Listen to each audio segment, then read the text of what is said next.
Welcome, everybody, in MAGA Coalition, YouTube, D Live, Periscope channels. Tonight we have Adam Gingrich, president of the MAGA Coalition, 20 plus years of Republican slash right wing political operative. Been doing poll analysis for quite a while on the ground. We've got Richard Barris from Big Data Poll, also known as PPD Polling.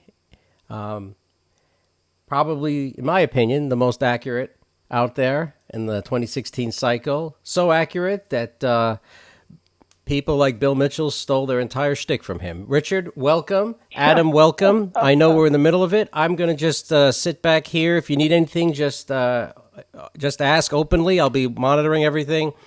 And why don't you guys give the audience a update of where we're at with the special elections? I think I'll start here. Everybody in my group, Richard, has been following us to do these election night specials. They know that they're waiting for the first data dump to come from the early voting, and it's been pretty consistent across the board that the Democrats have a very aggressive absentee and early voting model. So we always teach our listeners, our followers, to kind of hold their breath a little bit, keep their powder dry when you see the initial voter dump. So I think, just to cover the basics, what I want to tell everybody is what you see here in the initial report and why you haven't seen the voting totals move too much since about 8 o'clock is because that is the early vote totals that were dumped. And the reason why Mecklenburg, aka the Charlotte part of this district, the one that has a very large chunk of votes, was held up is incredibly, as Richard and I talked about, incredibly, of course, it had to be this particular area that was extended. This particular county had extended voting almost an extra half hour, if I'm not mistaken, Richard, which, I could have learned. I could learn to live without this kind of thing happening every time we have an election. Yeah, I mean, they got an extra 30, 35 minutes. And from what I understand, was a Masonic Lodge that had some complaints. But you know what? Overall, big picture here, McCready has about a 9-point lead in the early vote. And that's pretty much on target, Adam. I mean, that's really it. I'm looking at some specifics here. This was a very close race last time. Scotland is done. It's in. McCready was just under 13%, which is down from just under 14%. And I know we're talking about a very small share of the vote, but these things matter. You know, demographics are demographics. And I'm looking at them trade off in Richmond. And you're right, Democrats, and that's always true in North Carolina, by the way. They have a very aggressive, very impressive early vote. And then Republicans make that ground up on election day. It's still way too early. We'll see. But I will say in Union, I did not think that Bishop would have that kind of lead in the early vote in Union on a special election like this, considering what we saw in 2018. We actually had him about 3 points less. We'll see, but there could be some other places that McCready makes that up. You said Bishop. In this area. You said Bishop and Union. I think you meant McCready, right? Right. That's my fault. And also McCready is I just want to say, I don't know how many people are familiar with this area, but in the Army, there's an area out there we used to call it Vietnam. And, him being a veteran goes a long way. He's got name recognition, something that the Republican did not have going into this. So we'll just have to see. But I'm looking at that margin. And I know that if you're in the Democratic camp, you're feeling pretty confident or you're at least happy, but I don't know that I'd be happy right now. I mean, the Republicans in this state and in this district, and we saw this on election day in 2018, they go gangbusters on election day, and we'll just have to see if Trump, he pushed them over the edge in that last minute. Either way, we're looking at it's a close race as of right now. It's still early. Yeah. I mean, it's still early. Obviously, now we're starting to count in precinct by precincts, different counties, different sizes. Those things we'll explain to you as we go along. The thing to keep in mind here is that you get a fairly decent sized county like Cumberland, which is not showing a whole lot yet. And Mecklenburg obviously is the big one, and that's the one that we're going to be looking at. And I think he got his 60-40 split on the early vote, and that's really not altogether different than what we would have thought. Surprisingly enough, it's been pretty consistent with what we tried to poll. I think most pollsters, Richard, you were looking at them, we're all margin of error one way or another, whether it was McCready or Bishop. Nobody got outside of about 3.5 points in this race down the last couple of week stretch. And interestingly, whatever happens tonight, Adam, the media, let's say McCready edges out Bishop, right? The media is going to make a heyday out of this, but you can go and you can look at everybody's internals, and I honestly, not that I shun any poll anymore, but the truth is you can really outpoll a district like this. And I was told, don't even bother going in there, but I couldn't, you just can't help yourself. And Trump is really around, he's bobbing between 51 and 54% in this district among voters where he was like plus 11, which is roughly what he won this district by. Bishop only had about a 1-point lead. So, it's really that close. They're going to make a big thing out of it if he does win, which I'm not at all convinced he's there yet. Not at all. So I don't want anyone to misconstrue this. Not at all. But I'm just saying that there just seems to be some oomph there. Maybe I'm seeing a little enrichment as I'm looking at this right now out of the corner of my eye. We'll see. This will change off, Adam. You know how this goes throughout the night. But right now, he's a little bit stronger in Richmond than I thought he'd be. And we're about, 1/3 in almost over there. So Richmond's the kind of county where we wanted to get close to 50-50, right? I mean, we would live right. with 48. And he's there. Yeah, he is. Yeah, he's there. He's there right now. And by the way, in 2018, folks, McCready carried that. So, we'll just have to see. The problem with that, Richard, is it's 10% the size of our high vote total for Mecklenburg. So we don't want to get anybody. Yeah, there's no room there. There's no room there, and frankly, unions reporting in, and that's kind of our big county as far as what we want on margin, and they're reporting in faster than everybody else here. And so every vote, which always makes a Republican nervous, right? Oh, I'm nervous as hell right now because I could look at this and just say, okay, we're almost at half, 50% reporting, and it's not a dreary scene as far as his returns on there. It's just the fact we're running out of 20 out of there, votes. though, Adam. Yeah, he needs 20. He needs 20 out of there. He does. Where we're at right now. We're at a 57, about 58-42 split right here, about halfway through the precincts. But, my concern obviously is once these other smaller counties come in, we don't have the expectation of margins that would make up for Mecklenburg coming in the way it's supposed to. So I think we need a little, then we'll see where the Trump bump from coming down there and having Pence in Wingate or wherever, storming around, trying to do the door-to-door stuff, the intense airtime. We're going to see if Trump could kind of carry the day in some of these smaller counties that, we're expecting to only pull in 46-47% of the split. And we'll see if that gets up to 52-53 in some of them. That might be what it takes for us to compete with the Mecklenburg totals. Yeah, no, I'd completely agree. And there would be, honestly, we've been looking at some of these special elections even before 2018, and Trump going in there, like, I think you can agree to this. Rick Saccone was pretty much dead in the water. And, he was, it was never going to be a blowout, but it was going to be an embarrassing defeat. And, Trump would come in there and he would raise the roof and he would get people excited and he would erase, 4, 5, 6 points. And this would be, so if the polling, let's say the polling, we have to assume that both sides' internals were roughly accurate. Like, the Democratic polling never really had them up by any more than 1 point, not really, solidly. And then, the Republican side, they had it a tie, maybe them up a few points. When you're in a district like this, folks, and I really have to stress this, you're polling the same population of people over and over and over, and you really can give this fatigue. You have a couple packs in there, you got each campaign in there, and it really becomes, we're not talking about a huge chunk of a population sample to keep tapping like that. So the margin for error maybe is, theoretically not that high. But it can be just like Adam was saying, maybe there's just a little bit more or less in these rural precincts than expected. And that really was the magic of Trump in 2016.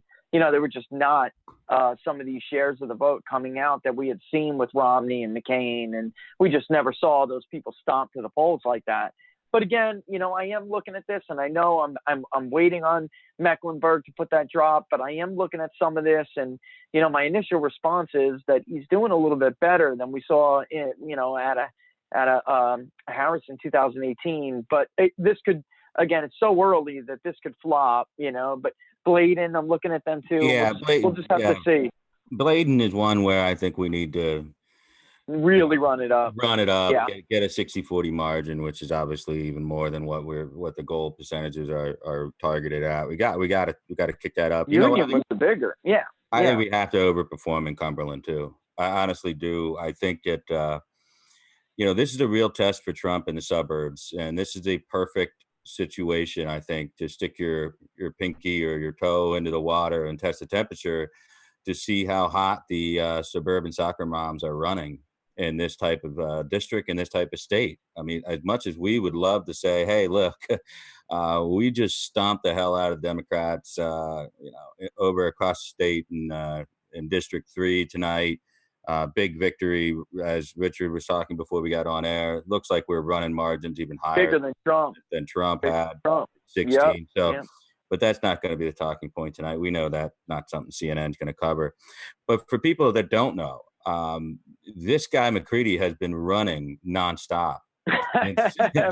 In general, this is important, Adam. Right. Yeah, this was the one where the guy won fair and square, and the Republican, and it was tossed over some kind of consulting or a consultant with a ballot. I don't know what the hell it was, a legal ballot counting thing or whatever the hell it was. So anyway, you never hear this type of thing, but here we are back again, relitigating, revoting this whole thing in a different time and a different temperature in the air. So that's what's making things difficult. And frankly, Dan Bishop is not Rick Saccone, but he's not that much better than Rick Saccone either.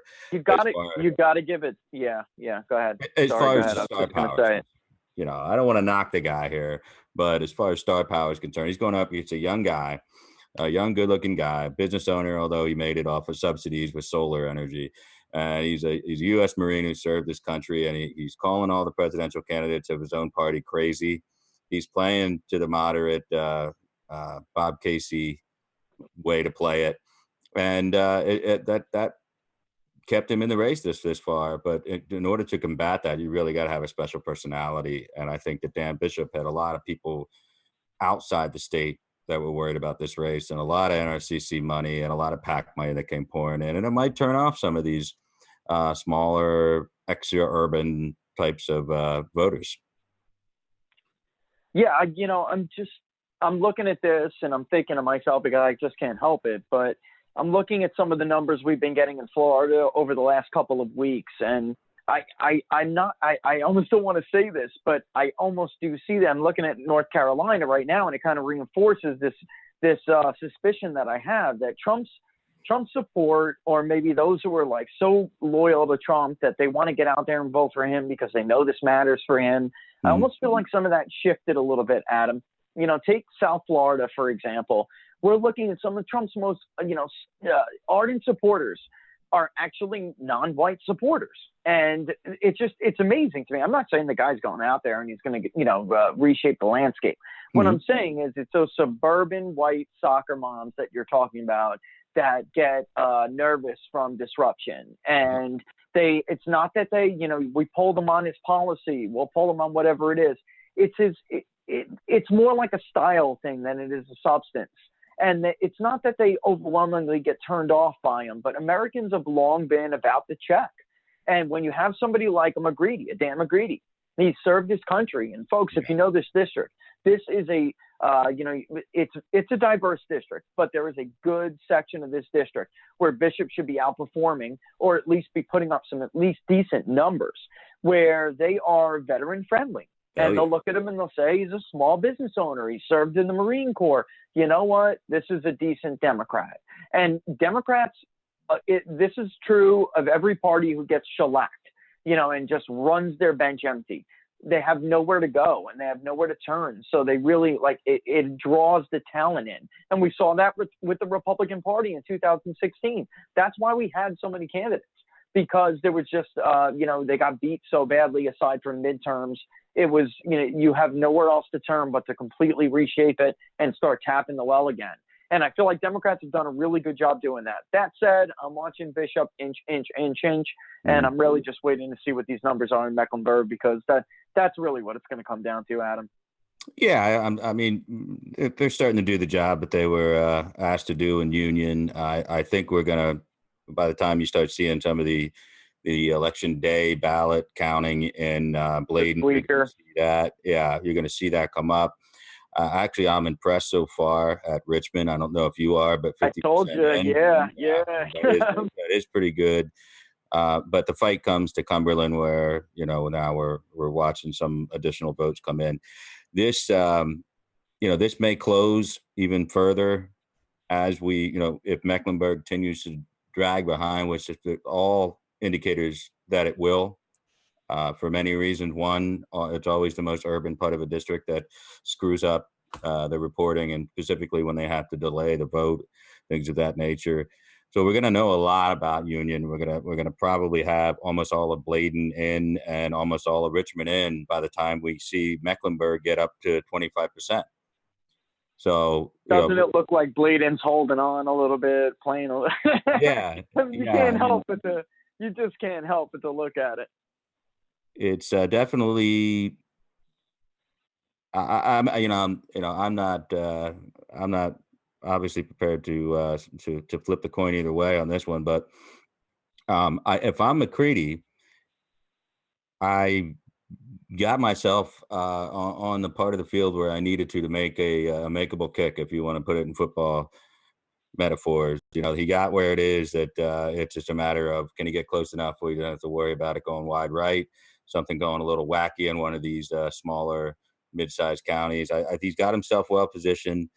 I think it was just a district that has just a little bit too much of Charlotte in it at a weird time in American politics, where I am not going to go running around like a chicken without my head if we come up 2 points short tonight and say that North Carolina's in play, more so than what we already thought it would be in play. I mean, this is a state that Trump had to work for. He had to work hard for it, but he's going to run up and down that 95 corridor. He's going to blow the biggest American flags you can find in the wind, and he's going to beat his chest of patriotism and bring out that military vote. There's not going to be a Dan McCready on the ballot in 2020 against the president of the United States. The Democrats don't have anybody like that. So this is a very small sample size district.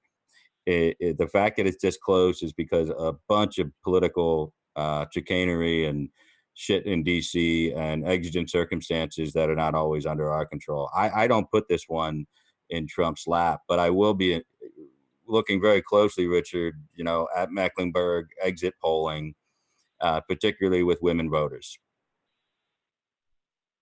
And women Republican, too. Yeah, women across the board. We saw some fracture there in 2018. Let's be honest here. We saw some fracture there. And we saw that with Democratic women, though, too, in the midterms in 2010 and 2014. I'm looking and I'm thinking to myself, if you would have held a special election in Florida 27, Adam, right? The Republicans lost that district. That's a perfect district, right? But then you saw DeSantis hold it, Scott unseated and incumbent. And outside of 27, we saw, that part of it is in there, actually, but we saw Republicans just drop from Trump's totals in Monroe, but they made up for it in other parts of the state. And North Carolina is that diverse of a state where he could run it up in other areas. There were just lopsided numbers that we had never seen before that allowed them to offset some of those losses. And I'm not saying that's going to happen. I'm just saying it's something, like you said, it's a weird time in American politics where you can look at a place like Richmond, and to the untrained person, you could say, well, Bishop's got this. They didn't carry Richmond before, did they? And he's obviously outperforming this time. But that's not how it works, folks, because this isn't a vacuum. And the politics and coalitions, they're not built in a vacuum. And somewhere outside of that, and Mecklenburg, or maybe they fall a little short in Union, where that can offset that. But I'm just, the point is, though, in the end, this is a district Republicans have held for years and years, and you may not get it back. It's John F. Kennedy. Yeah. It's John F. That's Kennedy. right. Yeah. and you may not get it back that long because the power of the incumbency, it cannot be underestimated. It really is. That was a large, massively underreported part of what happened in 2018. And because we're seeing so many retirements now, it should be concerning for Republicans going forward. Obviously, this goes down by 2 points. We're putting this puppy right up there in the top 15 on our target list to get back. And in a presidential, this could easily switch back, because the people that we were talking about in 16 that Richard's alluding to, that they blazed their path to the voting polls for the first time in some cases, 10, 12, 15, or 16 years, because they were so weirded out by the Democrat policies and the Hillary Clinton prospect of her being president, that not a lot of pollsters, not a lot of consultants, not a lot of candidates saw these people coming. And they made up, like Richard's saying, they made up some of these numbers in the metro areas that kind of backfilled for us, and made it look like North Carolina was a lot more of a safer state for Donald Trump than what it is. And that goes for Georgia as well. And certainly it's going to go for places like Iowa this time around, and every other Rust Belt state that we had to worry about. A lot of those concerned people that didn't want to lose access to their firearms, that didn't want to lose access to their jobs in the field of energy, they marched to the polls because they were worried that this was legitimately the one that could really kill their constitutional rights, particularly with an open seat on the Supreme Court. So there were a lot of different elements at 16 that aren't at play coming into 2020. But what is in play is what I'm looking at as far as, besides the numbers, anecdotally with this race, Richard, I'm looking at, we got a candidate again. If you look at the special elections now, this is like the third or fourth one where we got the Democrats running away from their own party like their hair's on fire. And in this particular district, all they wanted to talk about was, again, a lesson for us, which was, healthcare. Well, we got to fix Obamacare. We can't replace Obamacare. Again, that's a lesson I take away from 2018. I know you take it away. And we have to have something put into place that makes sense, at least as a policy initiative. It doesn't have to be a law, but you damn well better come up with a better initiative going into 2020, because they are just hammering at us piecemeal. This isn't a district where this guy wanted to talk about gun control per se. He might want to talk about universal background checks, right? But he didn't want to go too far into the gun debate. He didn't have to. So he's just going to attack Trump as extreme, and he's going to attack the healthcare, lack of healthcare policy by the Republicans. And that's what got him in the lead at this late stage of this race. And that, and the fact that he had a head start, and we didn't pull the alarm bells again until it was too late. And frankly, we've got a slightly decrepit Mr. Rogers style candidate running up against a young, energetic guy. So there's a lot of things at play here that aren't just typical politics. But they won't see that, Adam. They won't see that as, tomorrow's headline won't reflect that. And that probably is the truth. And by the way, guys, we are not talking defeatist. I'm watching Bishop come up and up and up. And the bottom line is, we're just going to have to see what comes in. We hardly got anything out of some of these areas that I really need to see.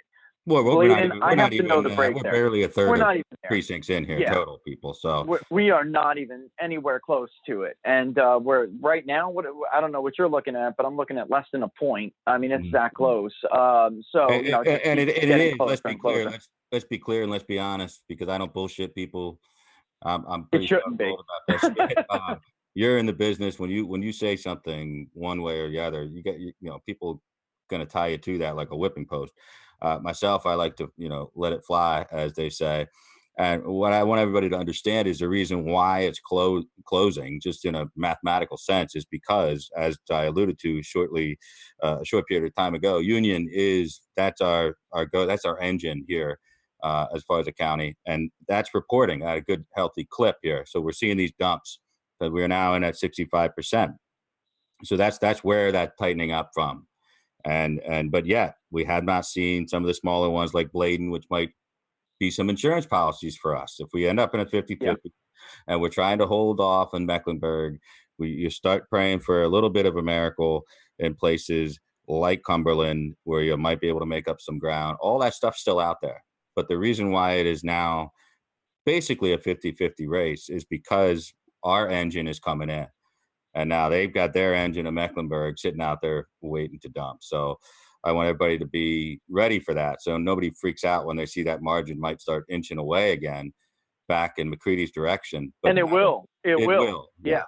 Yeah. Yeah, it will. But like you were saying though before, Adam, I mean, the bottom line is this really shouldn't be. I mean, if we're being honest, that it really shouldn't be. It's just he's a strong candidate, and the Republicans have had this. You were just talking about it. The Republicans have had this problem. I don't know what they're doing, but they're fundraising through the RNC, and they're racking up big bucks. And they're putting in, this permanent data operation they've been talking about for 2 years. And I know, I'm not trying to, dismiss it all, because it will pay dividends no matter where their baseline is, going forward.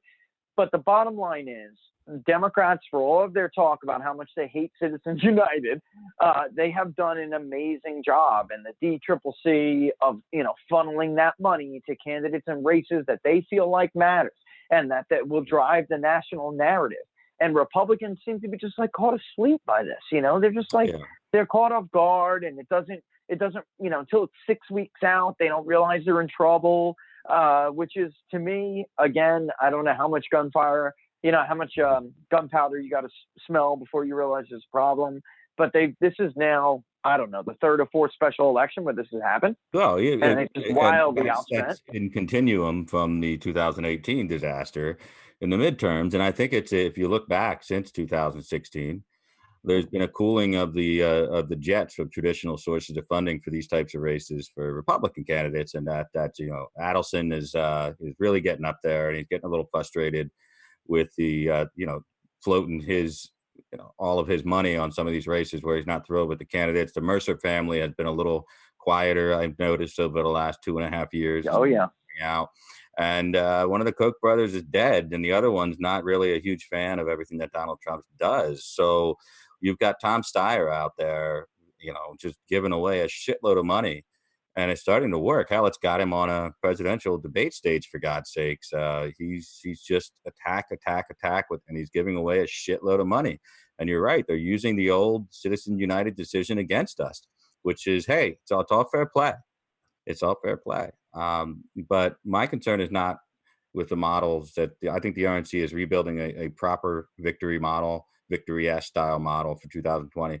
My concern is when I'm reading about the Trump campaign, their 2020 app that they're developing, things like that, really, really hard to maintain you think, it's a good white paper. It's a good 3-minute elevator speech to give to somebody who's a consultant or, in the vending industry like that. But it's tough as hell to get people acclimated to a political app and try to keep that type of attention span. It's almost antithetical to some of these voters we're talking about here in North Carolina that are going to make sure Trump wins in 2020. There are people that are not glued to an app. I'll tell you that much. They would much rather be out four-wheeling, duck hunting, and doing the things that they love to do. So I just want everybody to be careful in the Trump reelect 2020 campaign that we don't lose this grassroots element that we're absolutely going to need the Rust Belt, Iowa, North Carolina, and Georgia. Yeah, I would just say I'd couple that with, what we were talking about before, how some of these pollsters missed what happened in 2016. And North Carolina is such a good example of this.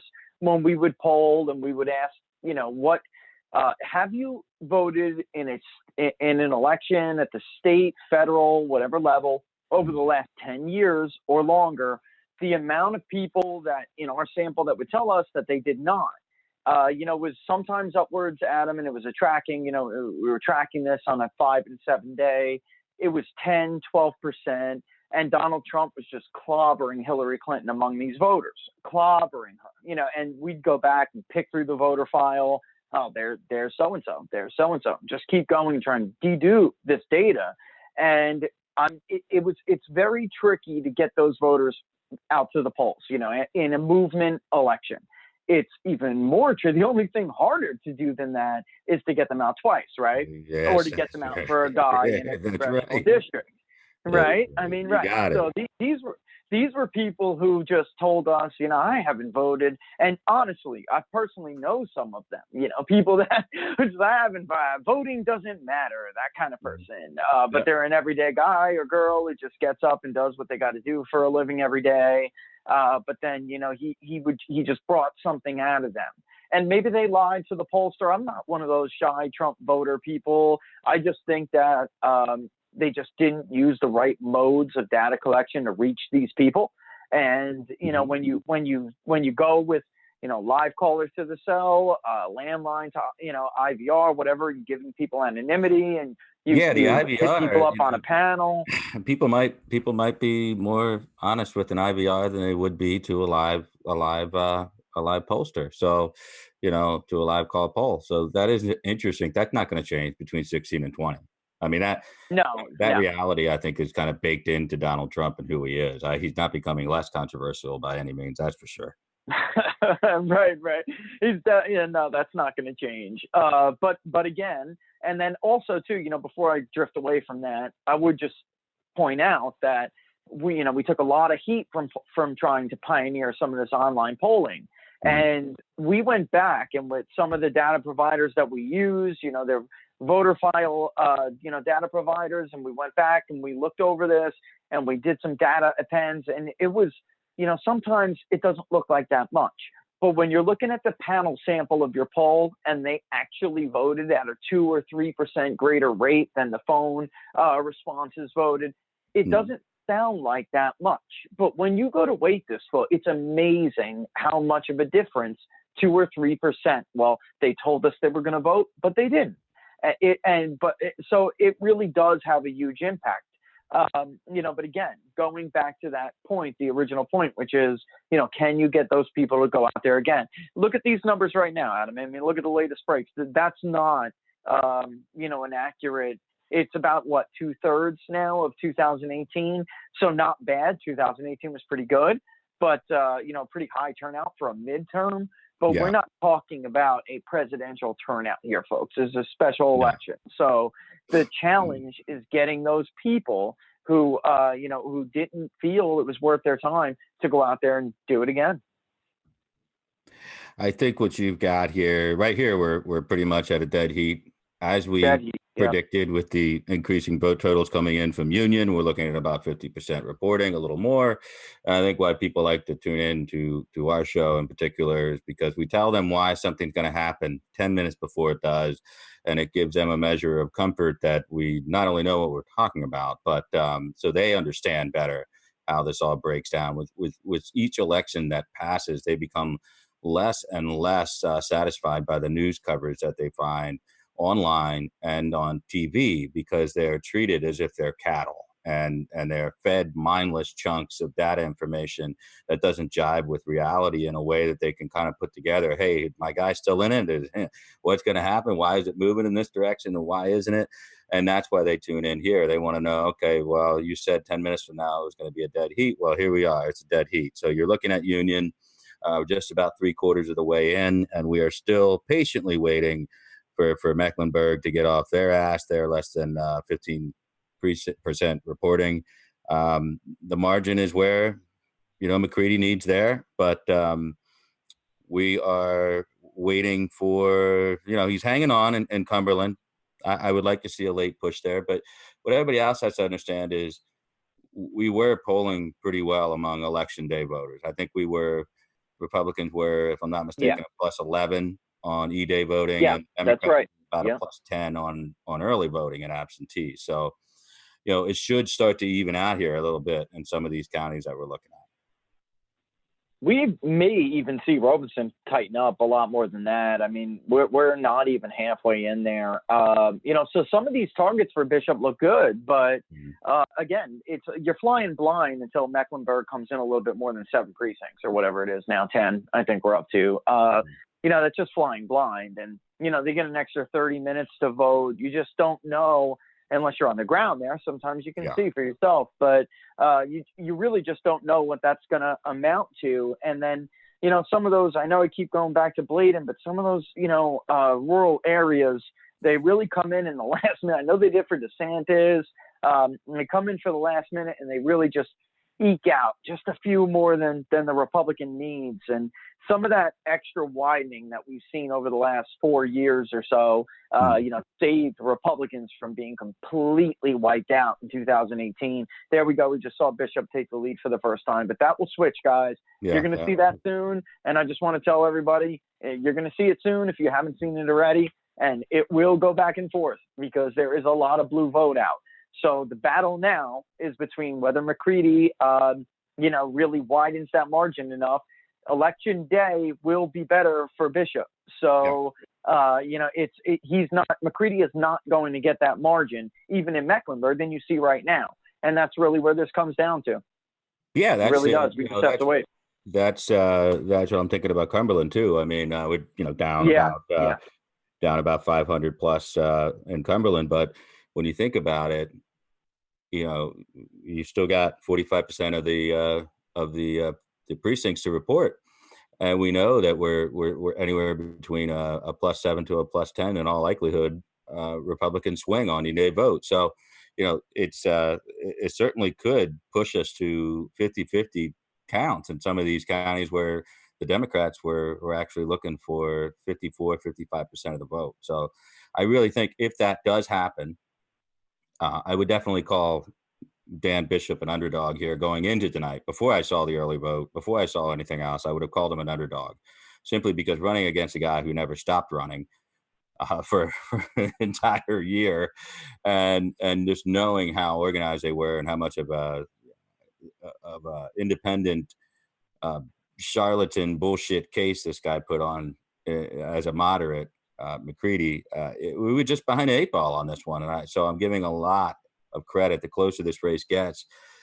As we get to 65-70% reporting and we start to see that this is still almost a dead heat, then that is, to me, I think it's a testament to a 1 or 2, maybe even 3-point bump of Trump driving them out in some areas that are just not really typically kind of come out for a special election, sometimes not even midterms. So I think that's a big deal. And I can tell you one guy who's watching tonight real closely besides Donald Trump, and his name is Tom Tillis. Yeah, that's for sure. Yeah. And I'll tell you know what, I'm just dying to see these returns come in from the West. And the reason why is Bishop, for people who may not know, was in the state legislature. And, McCready is looking at Mecklenburg, and he's going to hope and pray that comes in and saves him right now. But if you go back and look at the last state district race that Bishop had, he did well over there. I mean, he actually carried it by 4 points, that area that overlaps where McCready is hoping to run up the vote. So he's praying, I think, that, there's just a base of support that was unknown there. And going into all the polling, whether it's the public polling or the partisan polling, it did look like that Bishop had a little bit more upside potential because he wasn't known. But it doesn't always work like that, folks. Just like Adam was saying, McCready's been out there. People know him. They know his name. They know his face. And that does lend, it's a helping hand. There's no doubt about it. So it may not be all that, that it's cracked up to be, to have a lower name recognition and room to grow. But going on past, performance from this guy in the state house, again, I really want to see these numbers come in before you talk too much about something. But there's no doubt he looks a little bit better tonight, Adam, in Richmond and out west than I thought. I mean, that's just the truth. But some of these models, Richmond, when you put them together, certainly Richmond, because I have been talking to people down there who said that, even though that's a much impressive. Less, it's not a lot. I mean, but on a high total, we were looking for, to get you want to get out 8,000 people, and they're going to have more. They've already got it, and we also we just wanted to pull out about 49% of that vote, and currently we're at 52.5. So it's not that that's going to put us over the edge, but if you keep that same numerical advantage that's right. adjusted to each one of the counties with outstanding ballots, we're staying in this fight a little longer than I was expected to do for Bishop. So I'm usually a pessimist with this stuff. So you're a little bit more of a steady hand at the wheel here. So I like to just make sure that nobody in my crowd is ever blindsided because a lot of times they listen to Rush all day. They'll switch over to Hannity on the way home, and then they'll watch Fox News at night. And sometimes they just don't get a good feel for what's going on there. And they'll read the poll where it was +4 Bishop instead of reading the poll that was +4 McCready. So, it's just little things like that we're looking at and what we're talking about here. And frankly, Richard and I don't agree on monolithic thinking anyway. Everybody in the world of punditry and polling, when it gets down to 2 to 3 percentage point races, anything inside the margin of error is you hate people who decide to take that and try to make it aggregate, empirical data like the Nate Silvers of the world. That's not what we do. Pollsters all over the country fight over 2 or 3% about who's going to win and who's going to lose. It's just not an exact science. It's too close, guys. It's just really right. I mean, and not that I'm telling people not to listen to those folks, but I would just tell everybody, and I really would caution them that often, we want to pretend that everybody sees the world the way we see the world. Mm-hmm. And I think a huge problem with some of the punditry, and I'm looking at some of the Twitter accounts of some of the other guys tonight, the Silvers, the Cohns, they want the world to think like them. Mm-hmm. And we saw that happen with liberals in 2016. And we saw that happen in 14. I mean, let's be honest, until Nate Silver called 08 correctly, he messed up on 2010. He got 2012 correctly, which my 8-year-old son could have done at the time. Yeah. And he blew 2014. So it's like a broken clock is right at least twice a day. And that's because I think, pundits, some of them are surrogates pretending to be pundits, and then some of them are really pundits just trying to do the best job that they can do. But unfortunately, we want to see the world the way, we want to believe that everybody sees it the way that we see it. So we try to analyze human behavior by the lens that we are viewing it. And you cannot do that. You have to really try to understand. In 2016, I will tell everybody straight up that I thought, the strongest guy going into that primary for the Republican Party was Scott Walker. And I'm talking about pre-Trump. But listening to what's your top issue? What's your top voting issue? What's most important to you this election? Who do you believe could beat the Democratic nominee? What do you think it's going to take? It's funny, but the Republican and the Republican-leaning independent opened my eyes, Adam. They really did.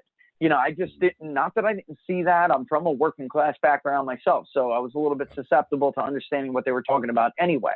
But if you were to just close your eyes and, not pay attention to what people were telling you, you could really miss it.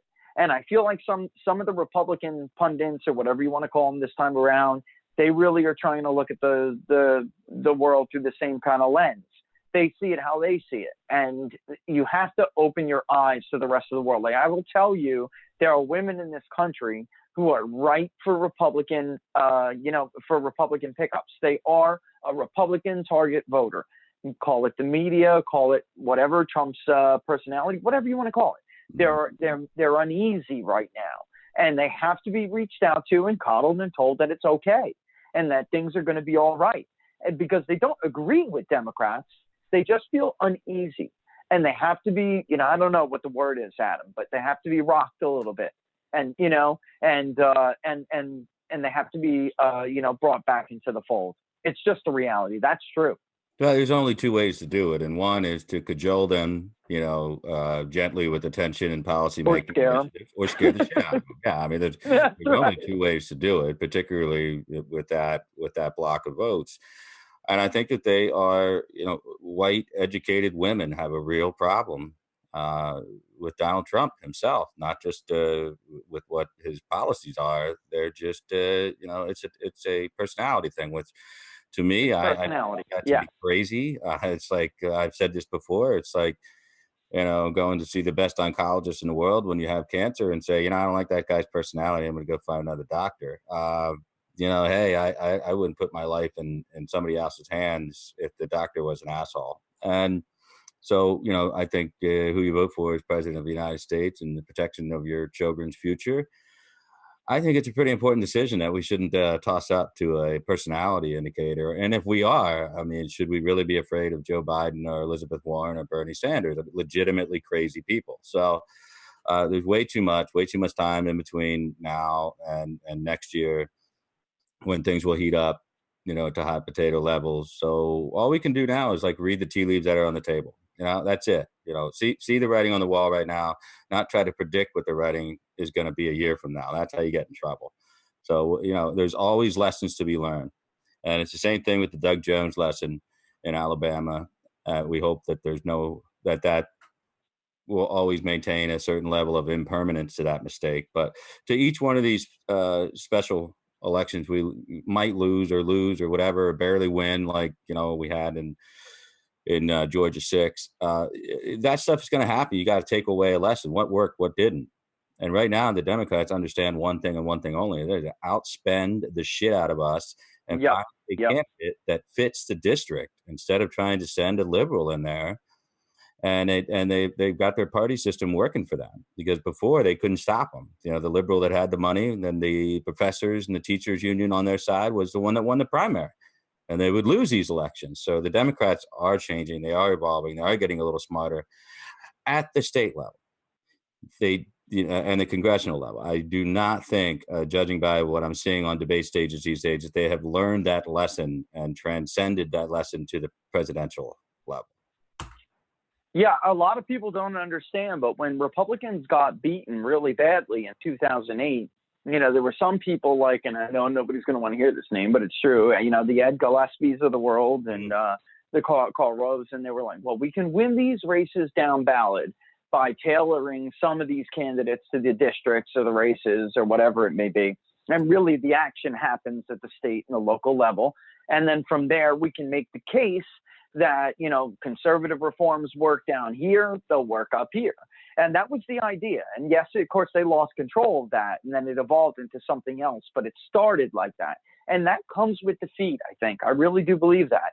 When a party is beaten, as bad as the Democratic Party was beaten, 1,000 offices nationwide under Barack Obama, he got elected and reelected, and it masked some of the really bad, overwhelming defeats that they saw in areas of the country that they were once allowed.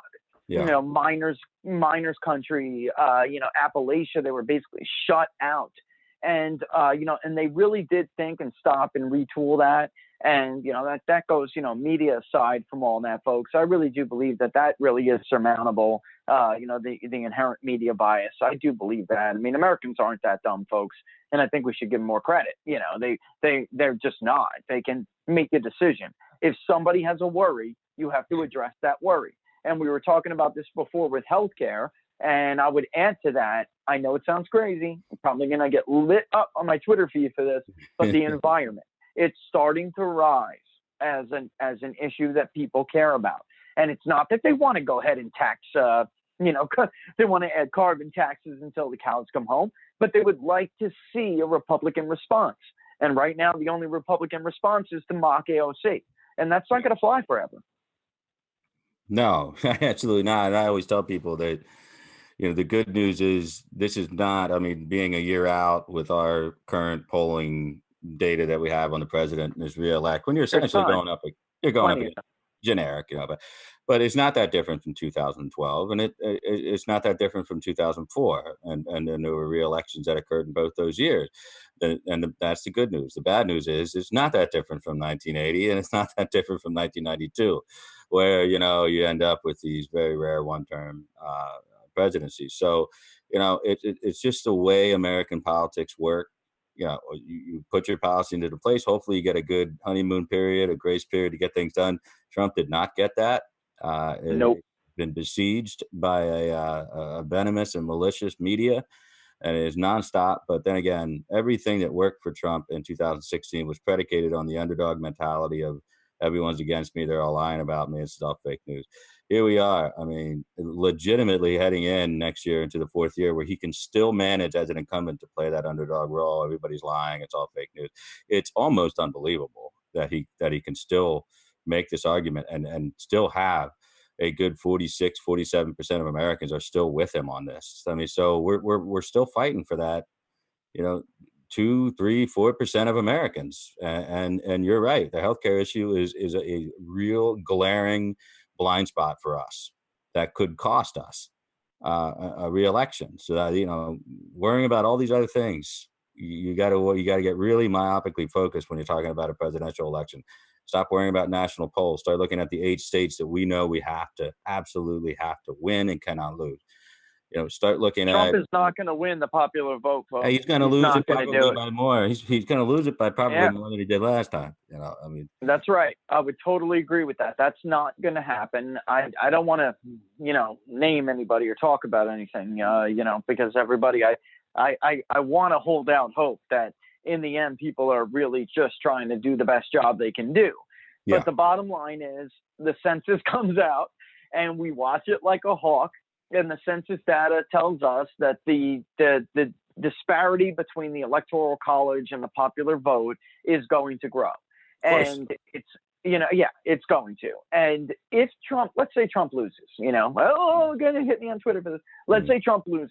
That will mask the trend that is going on, whether he wins or loses. There are just, you know, 3 states. We can boil this down to 3 states where the demographics have shifted so dramatically that a national poll, and when we go back and look at our own in 2016, that's what happened to us. We didn't realize the impact, and we were off by just a hair.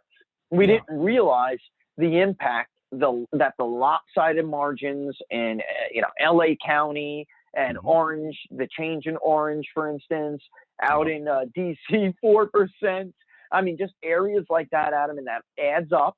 And that was not like that. Go back and compare those metro areas to just 2004 when Bush beat Kerry. Just go back and look at the statewide margin in California. But there are things that have happened, you know, since then, and they have been in progress, and they have been baking for 30 years. And now the Democrats are starting to reap rewards from that. And it's just something that, you know, the Republican Party is going to have to adjust and adapt and overcome to respond to, because he's not going to win it. The Electoral College is the Republican Party savior right now. It's just, that's just the truth. I mean, and that's spelled out in all the analytics, and it's going to spell itself out again all the way through the census process. And we're going to move through a very aggressive redistricting process. And in some states where we're not lucky enough to have the so-called 5th chair, you know, in the governor in office, you know, like Pennsylvania, we're going to get pounded. And, you know, and that's just, you know, you have your up years, you have your down years. It was, you know, a year and a half ago, or 2 years, less than 2 years ago, I'm in a state with a 13-5 advantage in congressional delegation, and it's gone. It's with the race now. Yeah, it's really tough. So, you know, we saw Orange County, and then that is just the reality of what you were talking about happening slowly over time. The NRCC wasn't ready for it. Certainly, the RNC wasn't ready for it. But national polls that include California, New York, Chicago, Jersey, Maryland. I mean, these places are becoming just kind of entrenched in a form of liberalism that we are not used to. And there's no way to draw any symmetry back to the days of 2004 and 2000. No way. So we kind of roll with it. So let's give an update here. Yep. We're still locked in. Yeah, we should, because 50, of what happened. 50. Yeah. 50-50. I'm not showing a whole. This is where things start to slow down on some of the counties. Dump in Mecklenburg. I did see a dump in Mecklenburg. I don't know if you got that yet. It bumped McGreedy about 4,000 or so votes. So we're got about 15 out of 50. I see 16 now. But again, Cumberland. You know, you were hoping for that push in Cumberland. That's starting to tighten a little bit, which is funny. And a little bit. So is Robinson, but you know, we'll just. Union's still out. I mean, we're just looking at a close race, folks. Bishop is almost to where he's about 2 points away from where we thought he needed to be, about 1.5 actually. But then again, this is the way it is with modeling, which always drives people like me crazy, but it's true. So all you can do is go back and, like you were talking about before, you cannot draw any symmetry to 2004. That's why our model is a 4-cycle rolling average when we look at vote breakdowns, because demographics change, voting patterns change. And the only thing that we can really find that has any kind of statistical significance is a 4-cycle rolling average, because we have different turnout models for midterm and presidential cycles, and special elections are included in that. And so we see that Bishop, we see that Bishop needs to do a little bit better in Union, and he is, and he looks like he's going to hit that. But then we see, we didn't expect him to do that well in Richmond, as small as it is. But it doesn't matter if Mecklenburg comes in.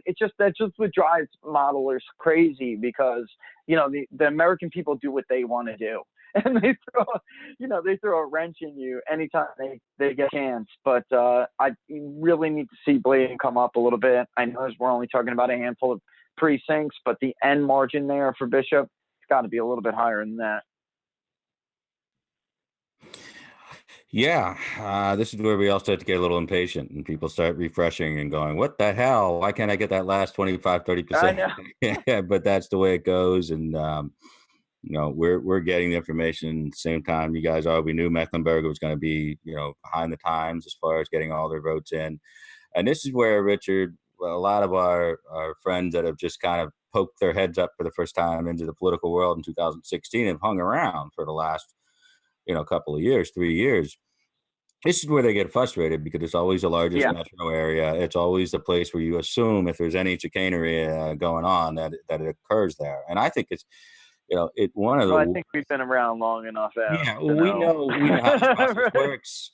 But there are realities of vote fraud that do occur. There are realities of legalized vote fraud, which I consider ballot harvesting and illegal corrections being allowed in California.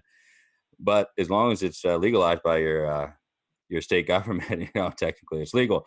But I've been behind the scenes too. I've been in Philadelphia for vote counts. I mean, there's always a Republican present. Most likely in presidential, there's Republican lawyers that are there. Yeah.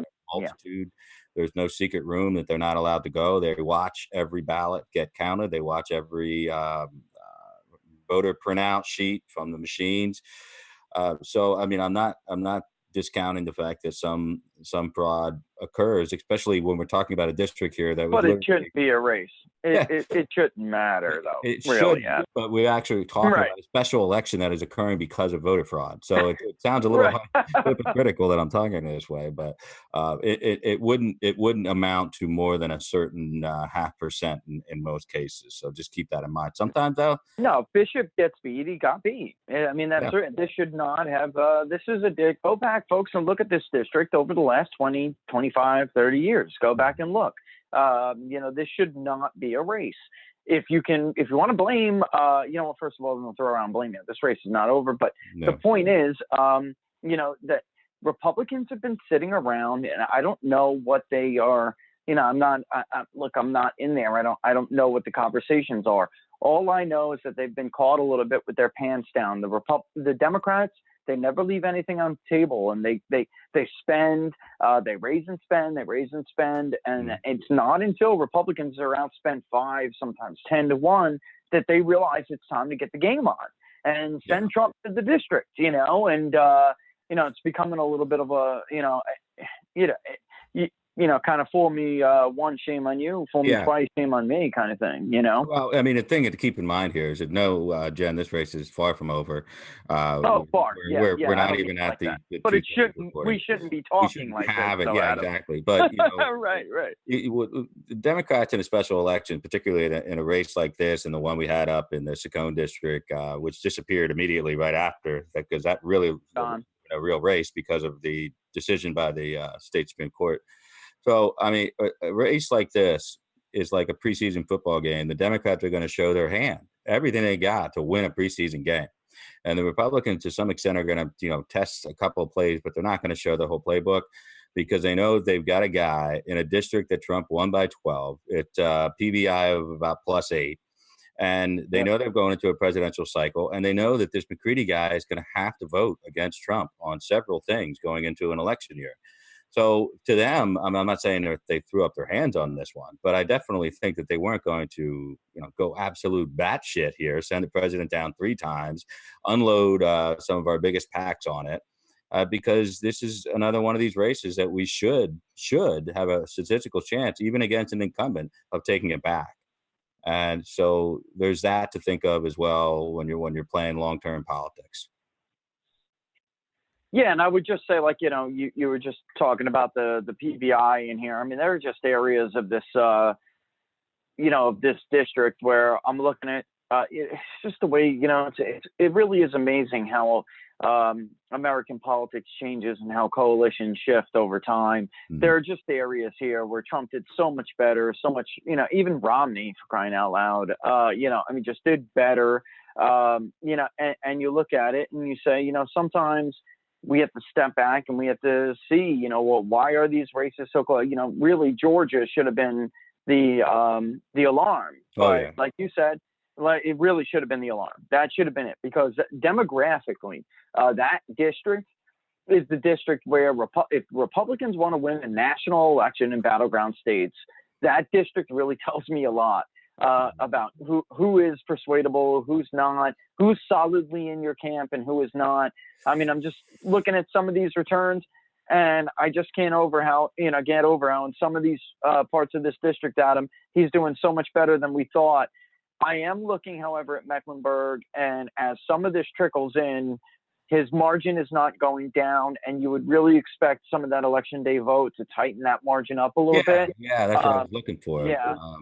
Yeah, and if it doesn't, then Bishop has an issue. I mean, we'll see. He's got an issue already, you know what I mean? But it'll be hard for him to overcome that. Yeah, and I wanted little things to pad, because in a race like this, where it could literally come down to about 5,000 votes, you want to pad out the county. And you and I were talking about Bladen, and we still have 5 precincts out that I can see. Sure.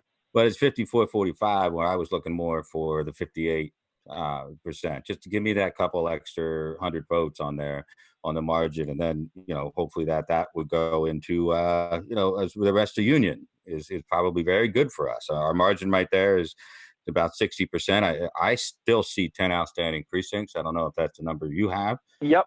But those are election day precincts and election day voter numbers. So I would think that they were probably a couple points ahead of a 60-40 split.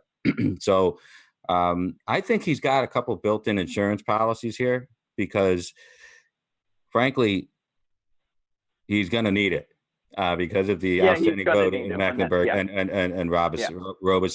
How do you say that? Is that, that? I would say Robeson, but I could be wrong. I don't know. I'm a Newbern guy. Yeah, you're supposed to know all North Carolina. Yeah, I don't know that stuff. So, but anyway, I mean, that margin is another one of these where I want to, still got about half precincts out, and these are election day votes that I think that he can shrink that margin. Is it the biggest precinct? No, but it's fairly sized compared to other ones like Bladen. So still a lot. I mean, if this is kind of like watching I know I'm making too many football metaphors, but fuck it, football's back, so I'm excited. This is a little bit like the Saints Texans game last night. It's just a wild one, and this could come down to a long field goal, which means a point and a half type of deal. I'm just trying to run some things, and folks who don't know me, I'll tell you right now, I am still a freehand guy, and I'm never going to get over it. I just am. I'm old school like that. I'm looking at, Bishop's election day vote, and I'm just trying to put together some of the other areas in the district. This has got to shrink in Mecklenburg, and if it does, I mean, I don't want to say it too quickly here, but we have to wait. We just have to wait. I always want to jump the gun, but freehand in this, we're looking like, a squeaker here, but it could, like I just said a little bit ago, the American people do what they want to do. And, you just have to wait to see what their decision is. But, it does seem like in the rest of the district, the election day vote shrunk McCready's advantage a little bit more than we expected. But then again, we saw some stuff like in Union where Bishop did much better in the early vote than we thought he was going to do. And then on election day, he's there. He's about, oh, there it goes right now. Mhm. Never mind. He did hit that 60-40 split. Well, it's actually 60-39.4. So he's there. So I don't know. You know, we're just going to have to wait and bump them up a little bit. Gave him a little bit of padding at him. New York Times is reporting 100% now from Union. Yeah. So we, what did they got him at? 60, right? Yeah. That's what it looks like. I mean, so there's no outstanding more. That was the target. Would have liked a little bit more, 61, 62 would have made me feel a little bit better. Absolutely. You always want to outperform, especially when you're staring down the biggest one in Mecklenburg. But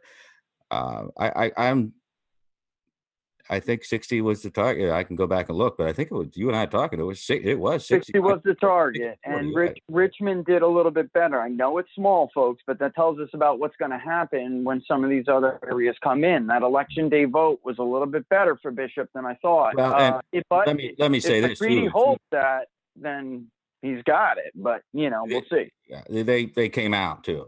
And that's the thing. I mean, they hit vote targeting. So, he's coming down, though, in Mecklenburg. I see it right now, Adam. He's coming down. He's already down to 57 and change. So that we got about almost 30 out of 50. So he's coming down. I'm going to say it's enough. I wish I would have kept some champagne in the house for some damn reason, because I'm not going to say it either, but if this thing gets pulled out, I mean, we were just outworked, out candidate, out spent, especially from local fundraising. This guy's been working for a year. I mean, I like you said, it shouldn't be a race, but in reality, as you heard, I think somebody on the board for the NRCC said, I'm surprised we're even in it because of everything that was working against us. Thrown against them. Yeah. So, well, we're down now to a little bit about 2,500 votes. I don't know what you're showing, but it's close. It's a nail biter. It is a nail biter. Another one. It's a nail biter, man. It's ridiculous. The era of Trump keeps you on your toes. I'll tell you that. There's never an early call. I just had a new baby. I wish there was. I know. One way or the other. You, and I know that your wife's doing all the heavy lifting, not theoretically not actual right now. Yeah. Oh, but, for sure.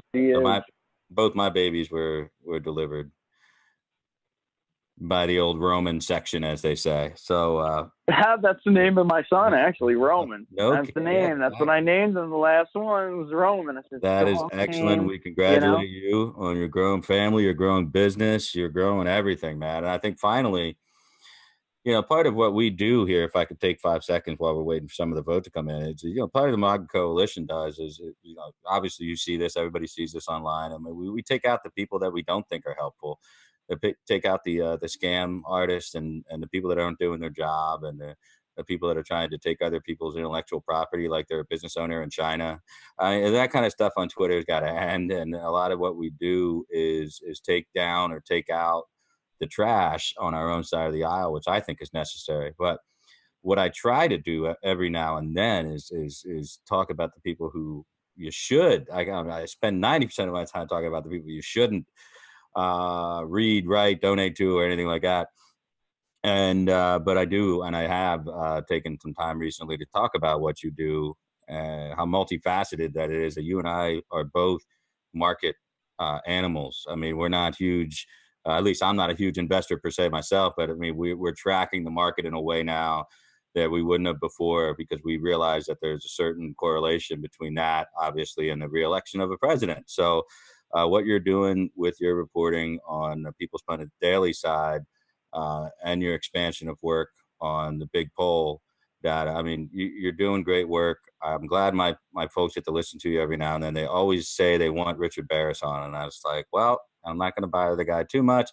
But you know what? There's a special election in North Carolina, and he just had a baby. So let me go ahead and bother him this time. So right, I think everybody should realize that Richard is taking this time out of his night hopefully little baby Roman is sleeping peacefully right now.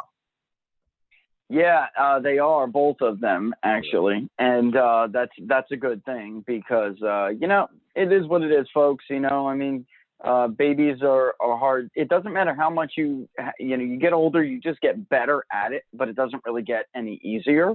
And, for guys, I'm just speaking for me here. I'm not the guy who will sit while the baby's crying, and nudge the wife. Hey, the baby's crying. That's just not who I am. So I get up and do that. Plus, it's a god awful noise. It's genetically programmed. So what is that? Right. But women are just gives you a whole new appreciation for women. It really does, because wow, could you do it? I mean, I like to think I could do a lot of stuff, but the stuff they do for family it's amazing. It really is. It's above and beyond. It's just crazy if a guy stops to think about it.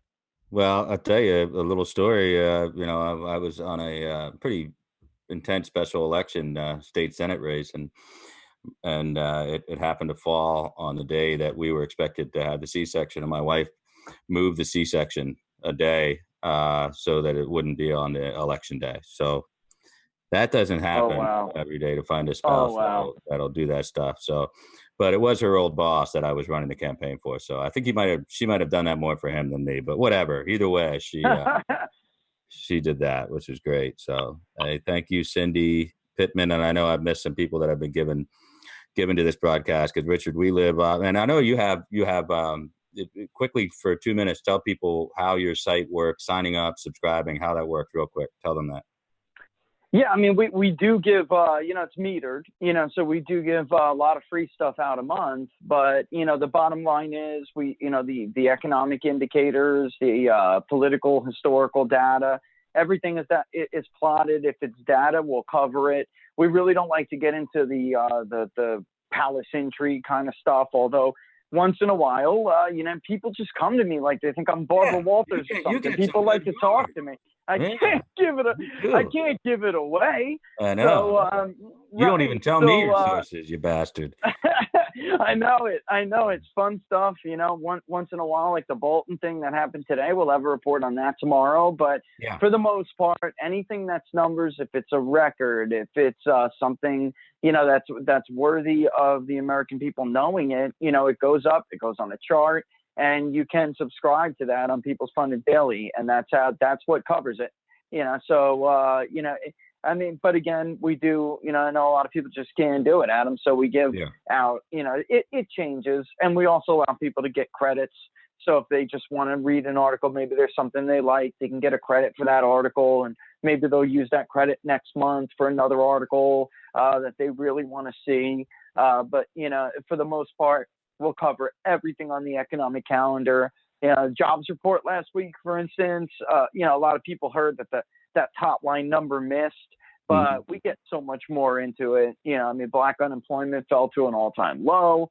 Labor participation picked up, and everything, since the media started. The media just loves the top sheet. I mean, they don't want to dig. They really do. They don't want to dig on any damn thing with the economic data. They are lazy as all hell. It is it's a lot of stuff, and I gotta credit you for turning me on to a couple of people that have remained sources, not only sources, but people that I converse with almost daily about some of these market conditions and things like that. And to put my old college degree work with political economics and kind of dusting it off over the last year and a half. And, I think it's been fascinating. I know you do a lot of work with our mutual friend, Tim Anderson, who does a lot of work with Fox Business. This is brilliant guy. No joke stuff here. I mean, this is real reporting that's getting done, and it should quadruple anything going out there in the internet community as far as people consuming it as news. So, I mean, if you haven't checked it out, People's Pundit Daily, you can find it on Richard Barris's Twitter profile, and it'll link up there for you. And then you can do the big data poll stuff from there. And certainly I encourage you, if you're running for anything from city council to state rep to state senator to Congress, we've used Richard and his services as a pollster, and I would not hesitate to recommend him to anybody else. I mean, he's just a wonderful guy to work with, because he appreciates the fact that Not all of us are, rolling around in money. And we need help to find out, where to target policy initiatives and where MAGA or America First is starting to lag. What can we do to push back on it? So anyway, enough with our blatant self-promotion aspect. Right. We'll get back to the election here. Thank you though for it.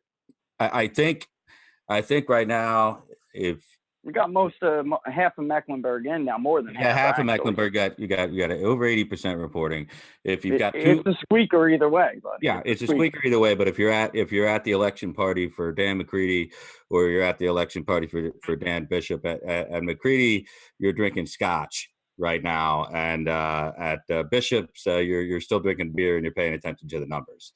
So right. But I'm not going to tell you that that's necessarily going to translate into a victory per se. But I'll tell you that there might be some more nerves right now than there were an hour ago for sure in the McCready headquarters. Yeah, no, I'd agree with that. Look, we were hoping here to see some more out of this county. We're just not seeing it. So we're more than halfway in, but it's really not telling us a lot because, it's doing what we expected. It's tightening a little bit. But Cumberland, we're still, almost half of that county out too. And what is trickling in is just not enough to tell us whether or not there'd be a push there or something that would be shocking. And it's not out of the realm of possibility because we've seen that in other places. No, absolutely. But I think at the end of the day, the bet is feathered with the fact that these are election day votes. So, you don't look for that staggering dump. I mean, we're not looking for a disproportionate 62% dump of 10. No, it's an offset. From Mecklenburg. It's an offset. Yeah. That's all. It's an offset. And if Mecklenburg starts to come in a little bit lighter, look, I mean, that's a 3 or 4 point shift in that last dump. That would be consistent with an 11-point swing on election day, which is really pretty much what we expected.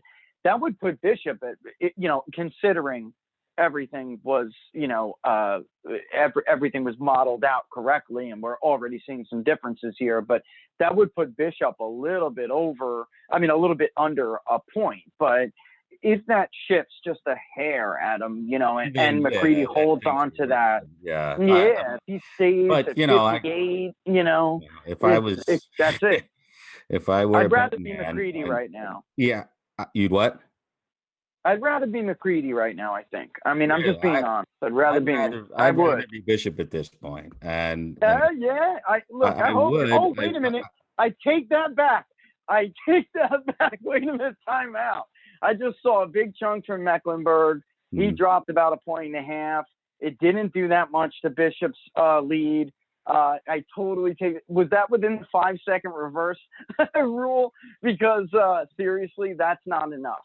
So if he's going to fall like that, and it's not enough, McCready would fall short if this holds like this. And again, it would be about 0.6 we're talking. I think it comes down to the fact that we're looking at maybe 30-some precinct or 30% left to report at least. I'm including a lag in here from Cumberland, and I really think that he's going to close. Cumberland's going to bump up. He's going to. He's going to. I mean, he already started to, Adam. He was at 54 before. It's closing already. When I first saw the early dump, even taking in Mecklenburg not being included, what my text was to you. So we'll reveal that later. But as things went on, and I did agree. As things went on, I became a little bit skittish because I didn't get to see some of the margin bumps that I thought I was going to see early reporting after the election, early election day reporting. So, but you know what? Steady wins the race. I think it's something you talked about very early on. Just relax, because it's going to take a while to get the rest of these precincts in. It's especially in some of these rural counties, and as they trickle in, it's going to trickle. Yeah, we'll know that even if we don't have what was previously polled at plus 11 for Republicans on election day, even if it's 7, 8, we know that the margin is there for us. So he just had to get through that first 20% reporting after the initial dump of absentee and early ballots. And That's when things were tight. Cumberland's coming through for you, buddy, and so is Robeson. I don't want to interrupt you, but Robeson's coming through exactly for you. What I'm talking I don't know about. if you see it. It's coming through right now. It is. This is. I don't want to. I don't want to say it too late. Normally, I like to be the first one. I don't want you to call it, but I'm going to be the first one to call it. I always am. This is going to be about a point 0.6. Yeah, I'm going to call it like a point. Whatever. We'll call it 1 point. We'll call it 1.5 win for Bishop. And I think it's you know what, I have to, as I said, generous. Yeah, I'm being very generous. So that I just think some of those margins are going to shrink a little bit in some of the outstanding thing. But anyway, let's just round it off to a 1%, 1.2. And I'm going to give the credit to the guy who just went down there and beat his chest and yelled into the microphone. All right. I think that's just what he had to do. He timed it as he always does. And I think that the election day turnout is a little bit higher. I'm not. Well, wait a minute. Let me just. I can't tell you percentage. Yeah. Oh, Adam, look at higher it. than that is Donald Trump all day. If Bishop pulls this out, I will say this again. I said it in Pennsylvania. I said it in Georgia. This is Donald Trump all day. I watched Karen Handel, pull that out. That was the last one anybody won on their own. And since then, I decided, let me go in there and try to measure whether this man moves the needle. And there is no doubt he erased Rick Sancone's deficit. That wasn't even it wasn't going to be a mammoth poll blowout, Lamb plus 7, but we were looking at, mid-single digit, low, maybe low on, on the margin. And then it was a race because Donald Trump went in there and started talking about the steel workers. It was a measurable bump. And here in this district, I was told to stay out of it. We got tons of pollsters in there.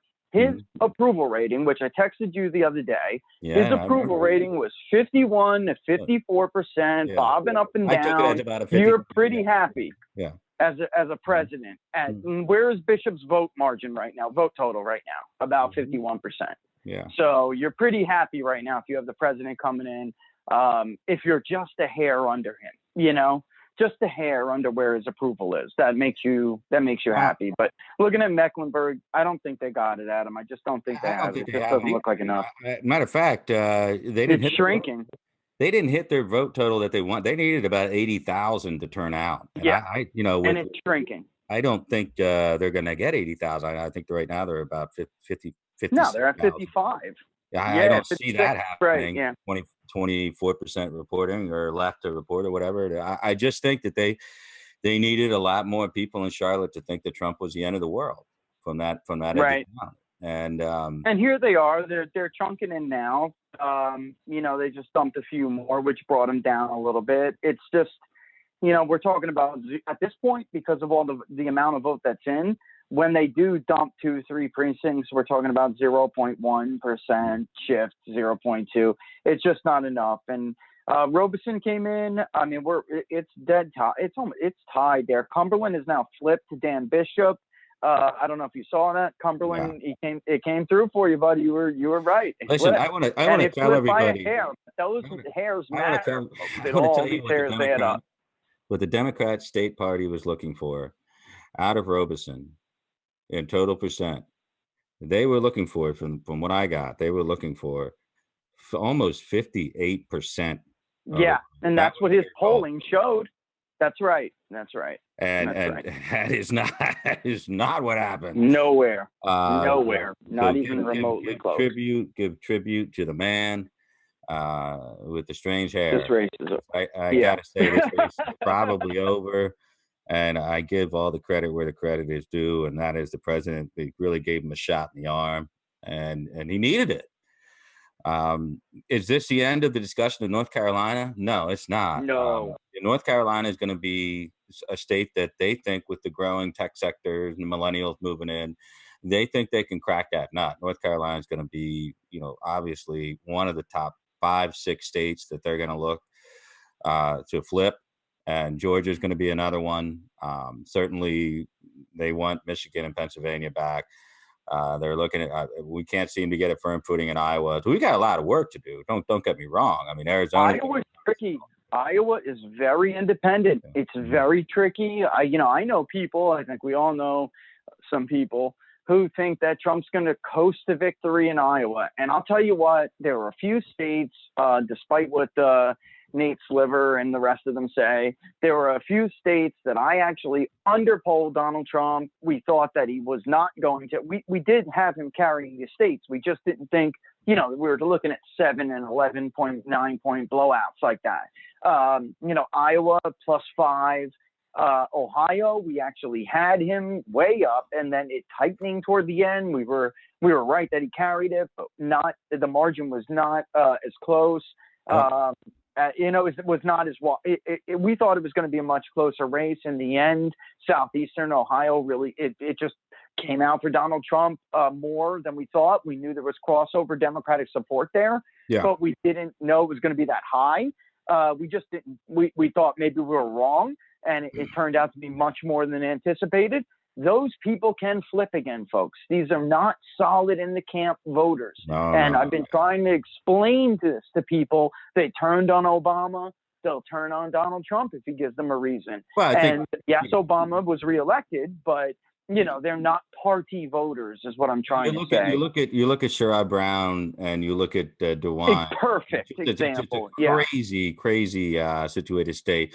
And you look at our approval ratings, and yes, for people who are still asking, I'm calling it for Bishop. I think right now Richard is probably saying, it probably is, but whatever. I think it's there's still too much out in Bladen to pad we know where they're coming in. We know where the election day voters are coming in Bladen. They're shrinking. Yep. But talking about Ohio, I mean, our numbers are still hanging on okay in approval. But here in Pennsylvania, I think depending on who the Democrat race is over, Adam. Yeah, it's over. Presidential wise, I think Virginia, our numbers are a little bit better on the approval rating than Pennsylvania, which is something to consider. I mean, we will need an emergency plan if we start running into some problems with states like Michigan and Pennsylvania, and that's some things to consider down the line. And I trust that Parscales is working with Rana to handle all those details. But tonight we got away with one because we were kind of caught flat-footed, and they did have advantages. They had the tailwind. They had a guy that was running. It was supposedly cheated out of his race a year ago, and he's been running nonstop. He's had a lot of financial support, not only from the Tom Steyers of the world, but from the local Democrats and the DNCC, and they really wanted this one, and they wanted to kind of put a burr in the saddle of the president, but it's not going to happen. So, congratulations to State Senator Dan Bishop, now Congressman-elect Dan Bishop. I think it's a big win. I wasn't going to be heartbroken. I wasn't compared to everything. If we lost it. Because I'm pretty sure we would have gotten it back with another candidate. But now we've got an incumbent in there who can fight the fight for us and help not only Senator Tillis, who can be a real stick in the mud, if you know what I mean. In a presidential election year, we need as many high-profile Congress, good congressional races for Republicans to kind of pump up the ballot, so to speak, to help the president out. I would say this to Tom Tillis that, and I did say this. I mean, we actually sent this to him, but look, Tom Tillis won by a very small margin in a very strong Republican year. Yes, it was a Democratic incumbent who fell short in Wayne County, and that's why she lost.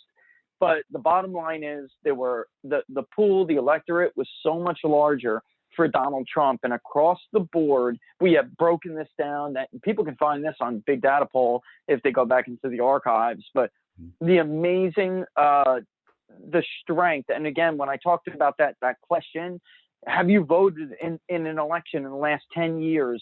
North Carolina was just such a big state for that. So was Michigan, by the way, and so was your state, Pennsylvania.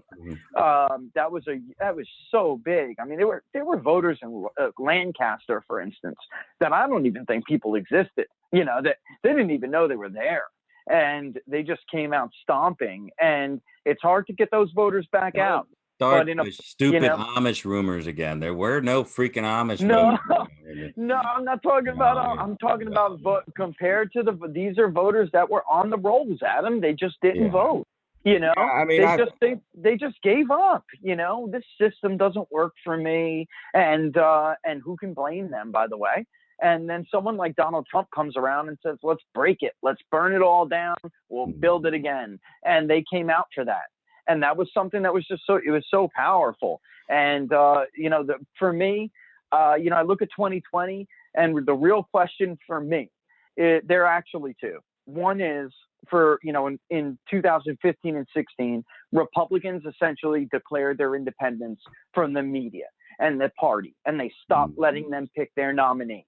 So the first question is, will Democrats do that, or are they just still, gonna drink the Kool-Aid, whatever they're doing? Which so far, all signs point to Kool-Aid, Yeah, I look at I look at where they're at in their process, and I think back to where Kool-Aid all the way. Our process, and no one thought that Trump could break that cycle of the party establishment machine. So there may be somebody there, especially because it was broken. The DNC and the machine was broken by the post Bernie Sanders fight with Hillary and Wasserman Schultz and everything getting Gusher for Tood out there for the public to read. That kind of broke their process. They're already under scrutiny for their whole debate process, and I think they're in trouble with a lot of moderate Democrats because the nomenclature's gone. They don't even recognize the words that are coming out of these candidates' mouths anymore. So, I'm not overly concerned with what the Democrats are doing, because if you worry about your opponent's war plan a year from the day that you begin your first battle, you have wasted a year in order to get your own army in line. And that's what we need to do. That's what we have got to get up and running. And it will not and will not nor never be in the future won again in the fashion of the past, nor will it be won with no way. Right. That was lightning in a bottle in a lot of ways in 16. We need to find a way to make a hybrid out of what we did in 16 and the functional things that gave us the victory in 2004. I think that's it. Go ahead. Finish your thought. That was it. The last time I saw a real effective ground game with a social wedge game on a national basis was Karl Rove's victory with plan. Bush and Rove. Yeah. Yeah. And then I saw in Iowa. Weird, you remember Iowa? Yeah. Oh, yeah. Then I saw this weird amalgamation of things occur in which is politically amorphous because you can't figure out what it was, which was Trump in 2016, winning these Senate races you and I talk about that he had nothing to do with, that they separated. They bifurcated the entire campaign structures for Toomey, for Ron and Johnson. Still drug him over the edge. Yep. Yeah, and for Richard Burr and Marco Rubio. You're talking about states that we won by a relatively slim margin, and the Senate races we were not even working with them. It's just pretty insane. Can't replicate it. I know. Pennsylvania too. Look at that. That was just amazing. Pulled them right over he pulled Toomey right over. He pulled Toomey, but we won separate counties to win. A lot of people don't realize that is true. There was overlap there. Like Toomey held on. There is something to be said. In Chester. Oh, go ahead. I was just going to say that there is something to be said there that I would, and I've argued this for a while, that the Toomeys and Portman is another one, a great example. That probably, in our polling anyway, the most popular senator in the country, Rob Portman. So his approval rating was in the mid to high 60s. It was ridiculous. Never in this day and age, in a battleground state, would you think a senator would be that high? But that was in the beginning of Trump's term. He was in our polling the highest. If you look at his supporters and overlay that with Trump supporters, it's pretty clear that his coalition added to guys like Toomey and Portman, but they didn't really give much back. So Trump kind of did that thing on his own. Yeah, he put together that coalition. He ground it together on his own. You have to almost see it yourself, be on the ground, see it. That's right. With your perspective in Florida, what you have in North Carolina. They abandoned him down here. Rubio and Burr, the two of the closest state races that you were, proximal to and following and polling and all that shit, you knew what was going on. And Tillis at least has a game plan there because Burr was a relatively weak sauce as well in a presidential. But, I was on the ground. I saw this stuff. I had to leave the state the state GOP because they wouldn't basically let us do our job for Trump. They just cut us off and put us on Toomey projects. And I had a lot better things to do with my time. I've hated Pat Toomey since he was a congressman. I got a long history with the guy. So, but when I saw the breakouts and I saw the polls and I saw what happened at the end of the day on election day, it was very interesting because, we got our asses kicked, we being Trump, in Chester and Delco and Monco, and, we held okay in Bucks, but we drug him across the line in Luzerne, where they really didn't care much for him, which is a Democrat heavy area outside, in Scranton. And we drug him across the line in Democrat areas like Mercer and Erie, Southern Erie County, Mercer and Lawrence, Butler. We did all that work, Beaver County. And what do we get? What do we get out of Toomey? We get these universal background check bills. So, I mean, it's just going to be like that again. I mean, Cory Gardner, damn well, wants nothing to do with the president.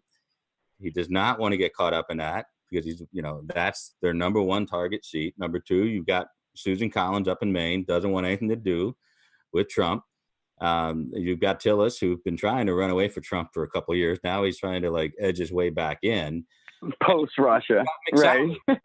You've got McSally, who's the same fucking way, and isn't it kind of funny that you have all these people up? Ben Sass, which nobody talks about, isn't he up this time?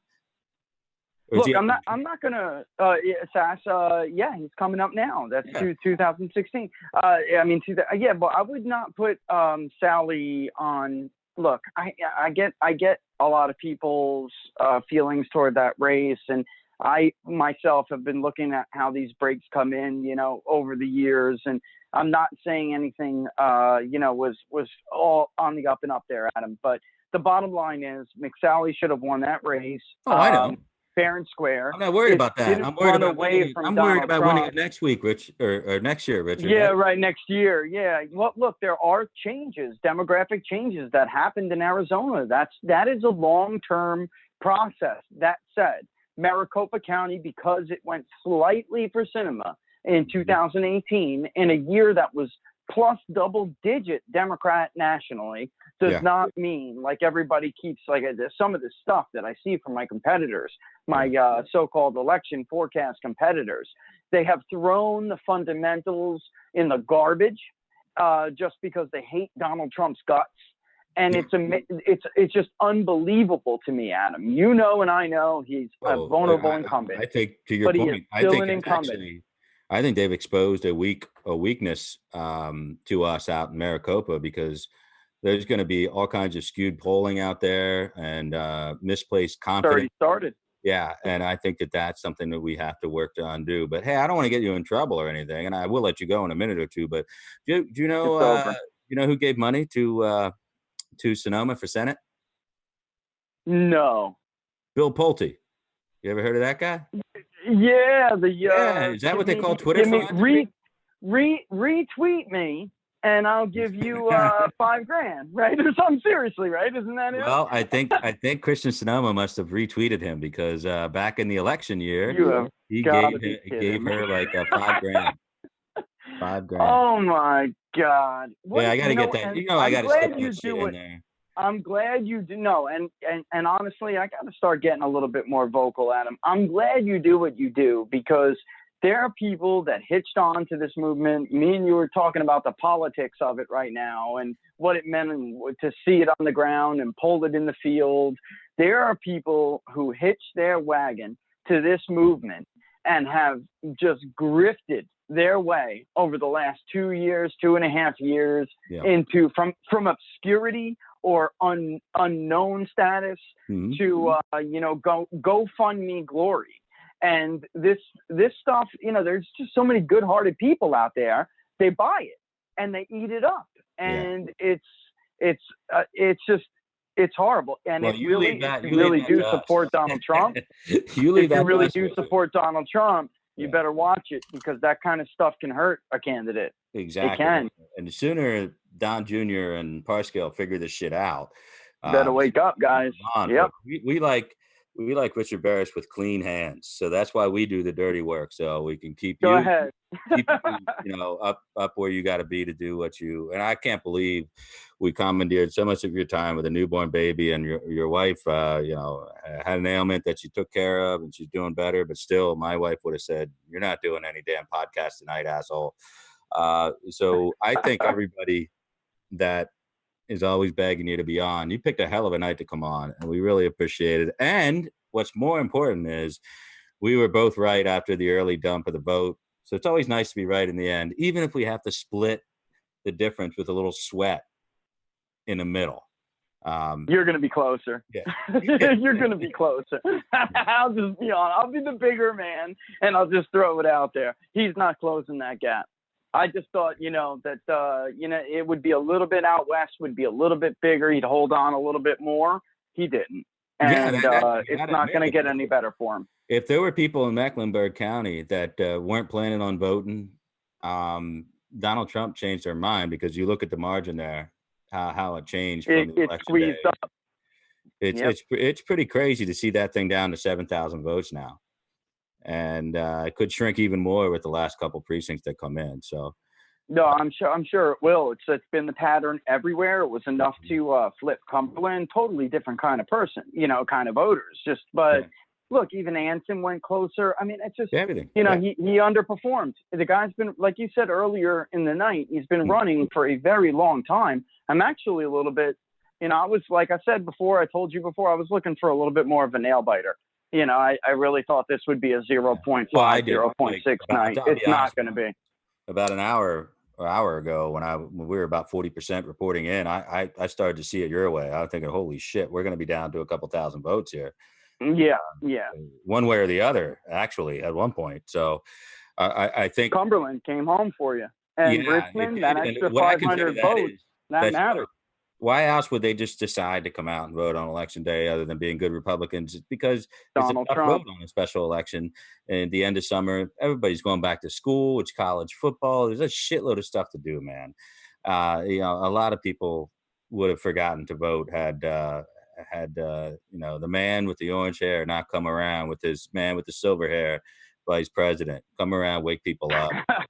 I'm proud of him. I can 100% confirm that my former realtor turned friend, who's out there, her and her husband, they would not go out and vote in a special election. They went out because Donald Trump stopped by there last night. And they also have a place in by New Bern, and it's not New Bern, but it's a shore town about a little bit south of there, and it got slapped by Florence, and they remember him showing up.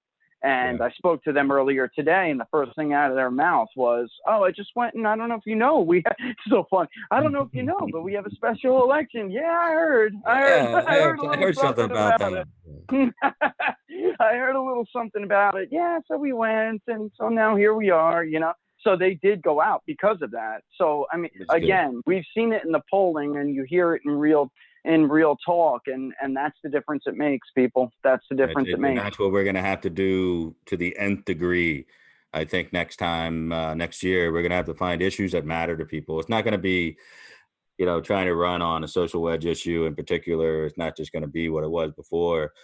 There's no more issues that we can just run across the board with transgender bathroom access, or abortion, or gay marriage. That shit's out the window. Everybody's got their own opinions, and it ain't going to win a general election for president. It's going to be about finding the one thing that either, like you said, scares the shit out of that person with fear, or cajoles them and comforts them that this is what they want to see done.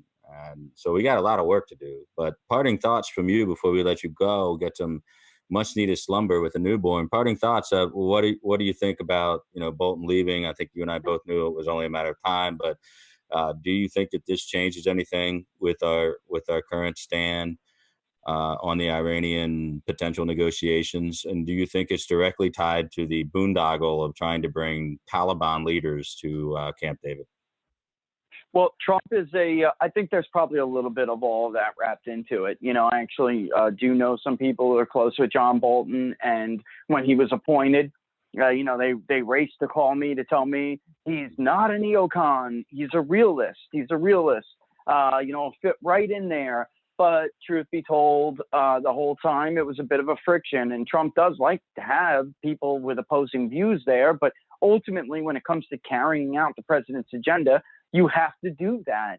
And when you hear the Taliban is coming to Camp David, or you don't like it, and you start to, add to that palace intrigue garbage, that's something. Look, he had Mattis, he had H.R. McMaster. He just can't have that anymore. I really don't think that, and this is again a media problem, I don't think Americans understand how much friction and resistance this man has run into trying to do what he told Americans he would do, which is take this country out of these wars. They like their wars, folks. They like them, and they don't want to get rid of them. And there's that wing even in his own party. So it's very difficult. Early 2018, he sat everybody down in the Situation Room and he said, look, we're out of Syria, telling the CIA to close this down. And they all feared, Afghanistan was coming next. Yeah. And they were right, by the way. But, expect this kind of turmoil, folks. If you want the man to do what he told you he was going to do, you better expect a bumpy ride. If it was smooth sailing, then he wasn't keeping his promise to you. Yeah, there you go. I mean, the last thing I can really say about it is, and I'm going to stay on here after you go, but I think this is politically, you'll understand what I'm saying here. I think he needs to go into this like Nixon did in 71, 72, and just send Pompeo there like he sent Kissinger, and try to do this peace with honor bullshit. I mean, you have to do it. You can't just pull out. There is no such thing as American blood shed for no reason. That's not going to happen. And Nixon would never have ever made a move to bring a terroristic regime, their leadership, onto American soil for negotiations. That's not a wise thing to do. And that you can change geopolitical realities as president, but what you can't do is undo what we've done for about a century. And Trump needs to say it was all for nothing. Trump needs to understand that. And I think getting rid of John Bolton was something that was going to be eventual anyway. But I too know a lot of people that know John, and he is if he was a neocon by neocon definitions in 2003, and turned in terms of today, and negotiating with the Iranian government under any circumstances at this point without anything from them is not going to turn out any better than it has for us in North Korea. So I'm going to miss him. I think it's a voice that's going to be missing in the White House. But I appreciate your hanging with us tonight. I told everybody, and I will tweet it again tonight, to subscribe to your service. You're going to get a lot of free shit anyway. And come on more with me. We always make this promise, but you got a newborn now. It'll be a little harder. But come on with me within the next couple of weeks so we can talk about straight up politics instead of just one campaign. Sounds good to me, brother. Sounds good to me. Thanks for having me. You can go ahead and hang up, Richard, and you can listen to the rest of the broadcast if you want to bore yourself to sleep.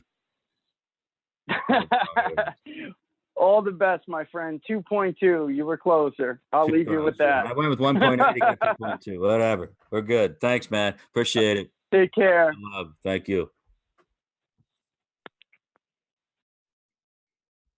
We'll see if Glenn wants to pop back in.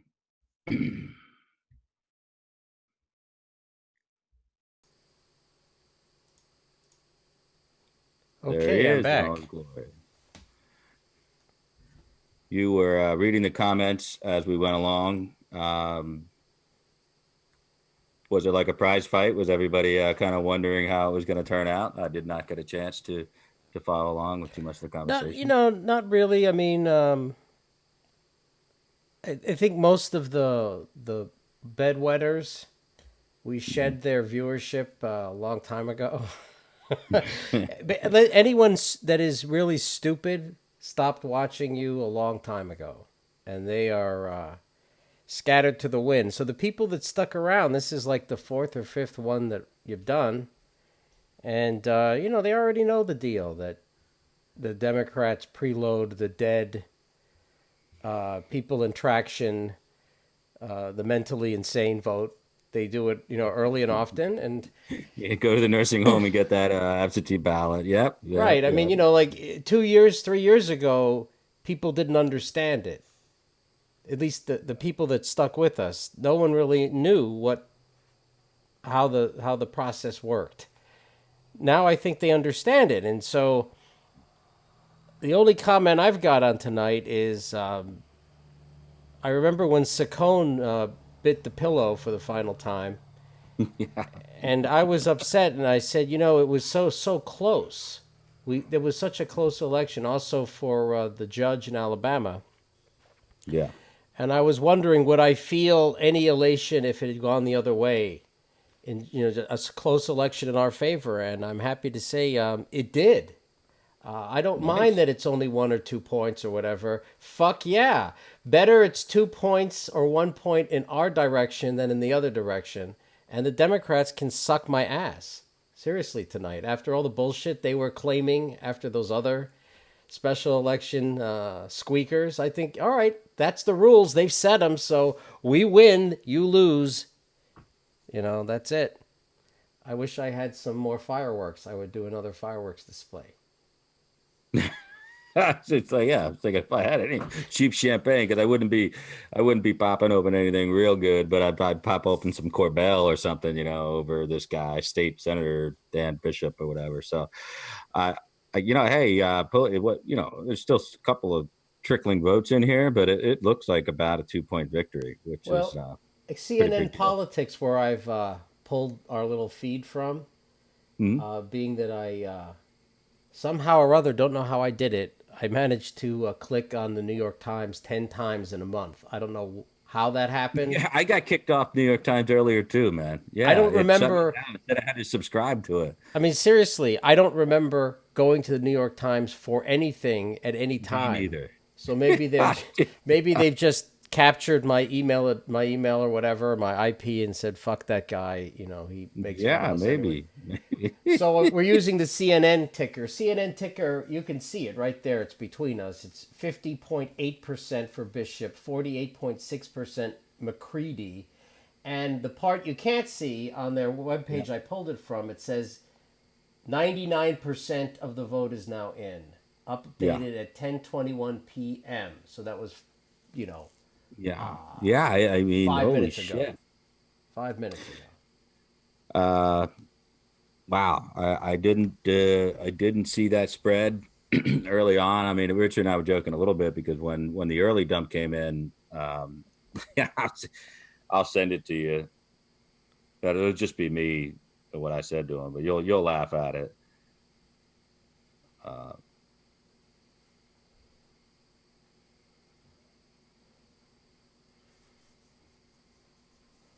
Oh wait, I'm sorry. You gotta like, it's so hard to get like a timestamp on a text after everything has gone through after you text it again. So I don't know if I'll be able to do this or not, but when you pull it to the side, you can timestamp it. Yeah, you know what I mean? If I was more adept with Twitter, meaning if I spent more time with it, which I don't, it's truly a waste of time. Oh, this was on my actual text message. That's what's it screwed me over. Oh, text messaging, yeah. Yeah, so you pull an iPhone to the side, it'll show you when you sent the message. Right. And if you try to take a screenshot of it, it won't let you include the time to it unless you're really slick. Doesn't matter. And anyway, I told him at 7:57 p.m. that McCready is done. So I may have been a little too confident given the narrow margin of victory, but with the early dump, McCready didn't hit what he had to hit. So I was pretty confident that we're going to be okay. But I wanted to talk about, and I was happy to have Richard there to talk about the fact that this should not have been a race. The same thing with the Saccone thing.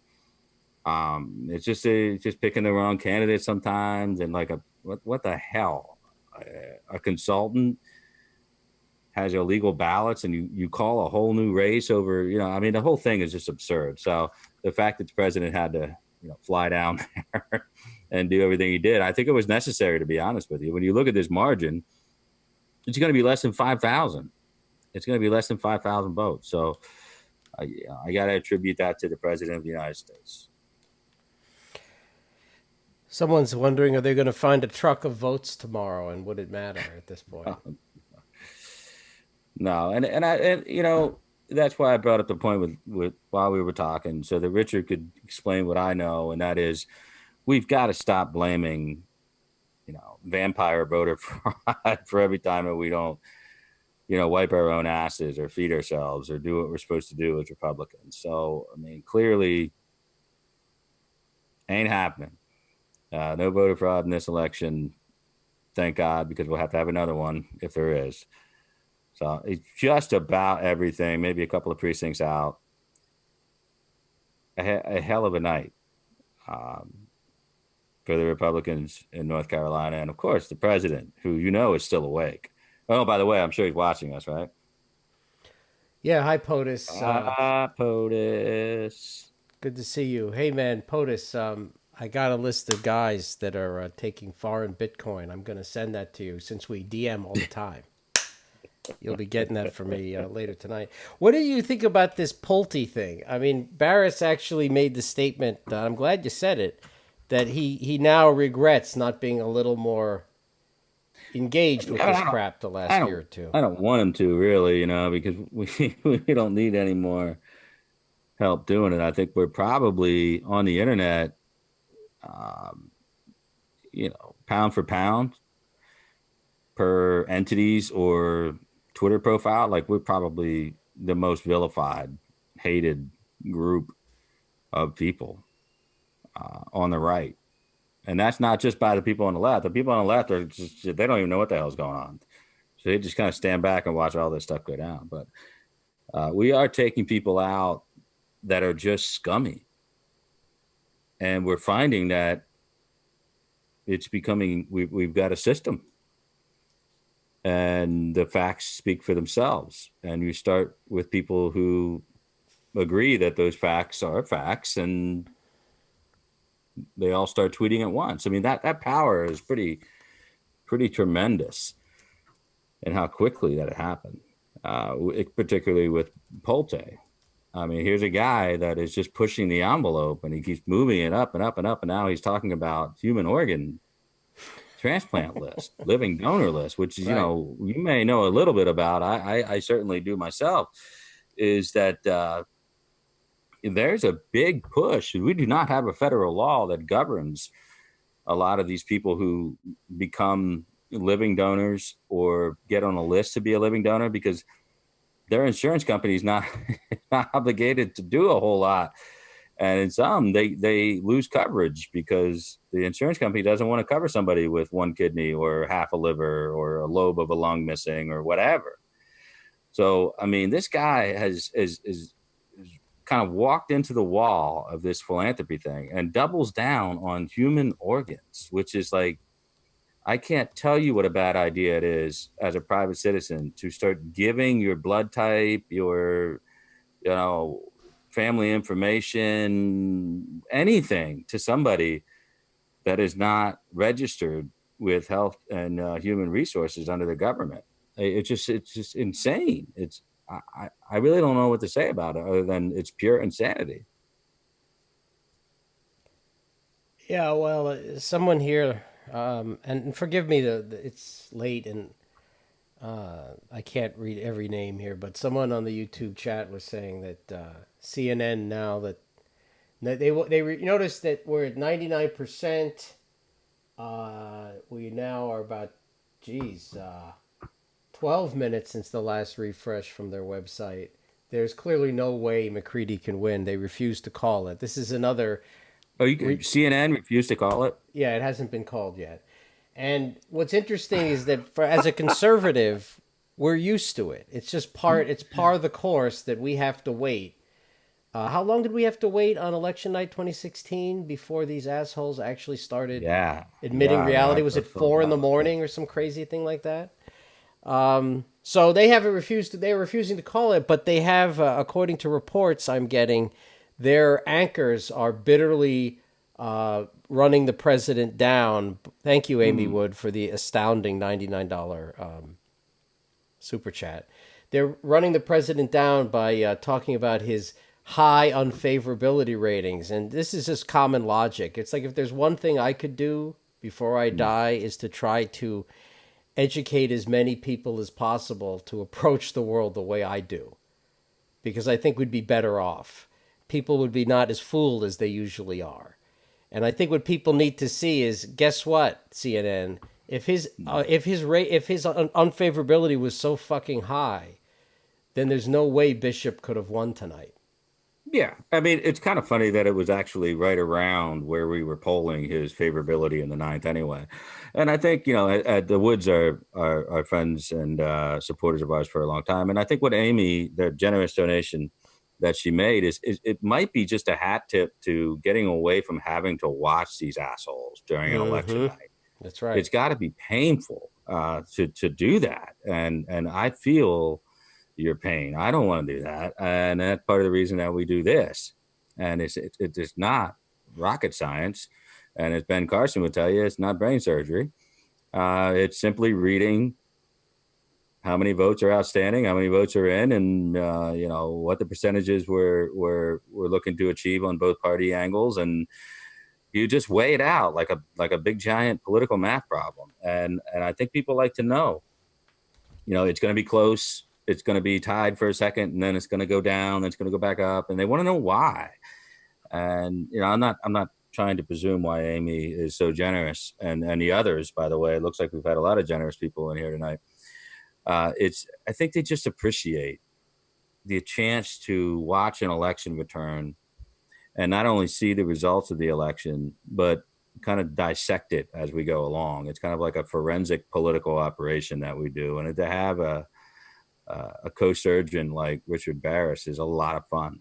It's a lot of fun for me because we might as well just be two old guys sitting in a bar arguing over who was the best running back in the NFL because we've been watching this stuff for a long time, and we don't always see things eye to eye. I mean, as far as like results are going to be and things like that, but I just think he's one of the straightest shooters out there. I mean, this guy could not lie to you if he freaking tried. He could not scam you if he tried.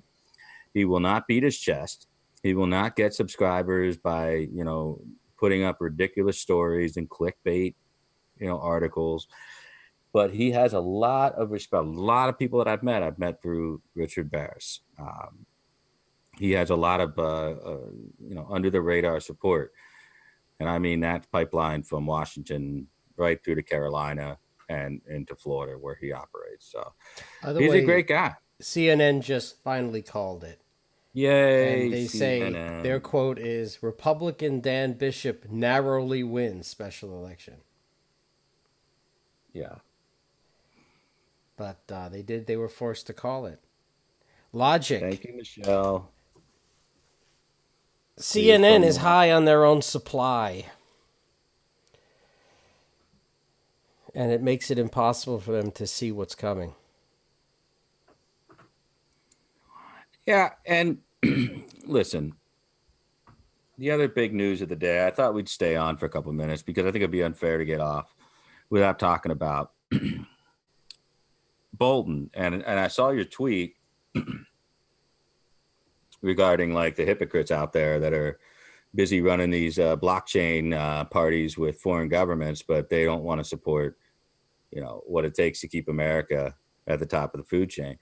And like I said to Richard, the 2003 definition, the post 9/11 definition of a neocon and a neocon now are not even compatible. And Bolton is a man who wants to keep Iran in check and perhaps tumble their ridiculous theocratical regime, if that's a word. And theocracy is probably better. But, he's thinking that North Korea is not giving up anything, so we're not going to let up on any of the sanctions or anything like that. And he's tough on China. I think the bad blood started with Venezuela. Obviously there was some considerable resources we put forward, recognizing another leader and that not happening. And then the situation with Iran was proving troublesome. I think where Trump was trying to figure out how he could work a deal. I know he got a lot of pressure at the G7, and I know he got a lot of pushback from Bolton. It's like, no, all of these French motherfuckers have an oil field deal down there that they need to stay complete. They can't be sanctioned by you for doing deals with them. They've got 25 Airbus 747s or whatever that are worth $1 billion that they want to sell to Iran. They can't have this Iranian deal fall apart. And the president stuck with it for a while, and now he seems to be hedging on some of this stuff and firing Bolton. Well, he didn't really fire him, but whatever. Kicking Bolton out, and it just doesn't seem he has a clear sight to where he wants to go. And I think that the camel's back was broken by the straw of the Taliban. I think he probably Bolton thought it was such a bad idea that he leaked it.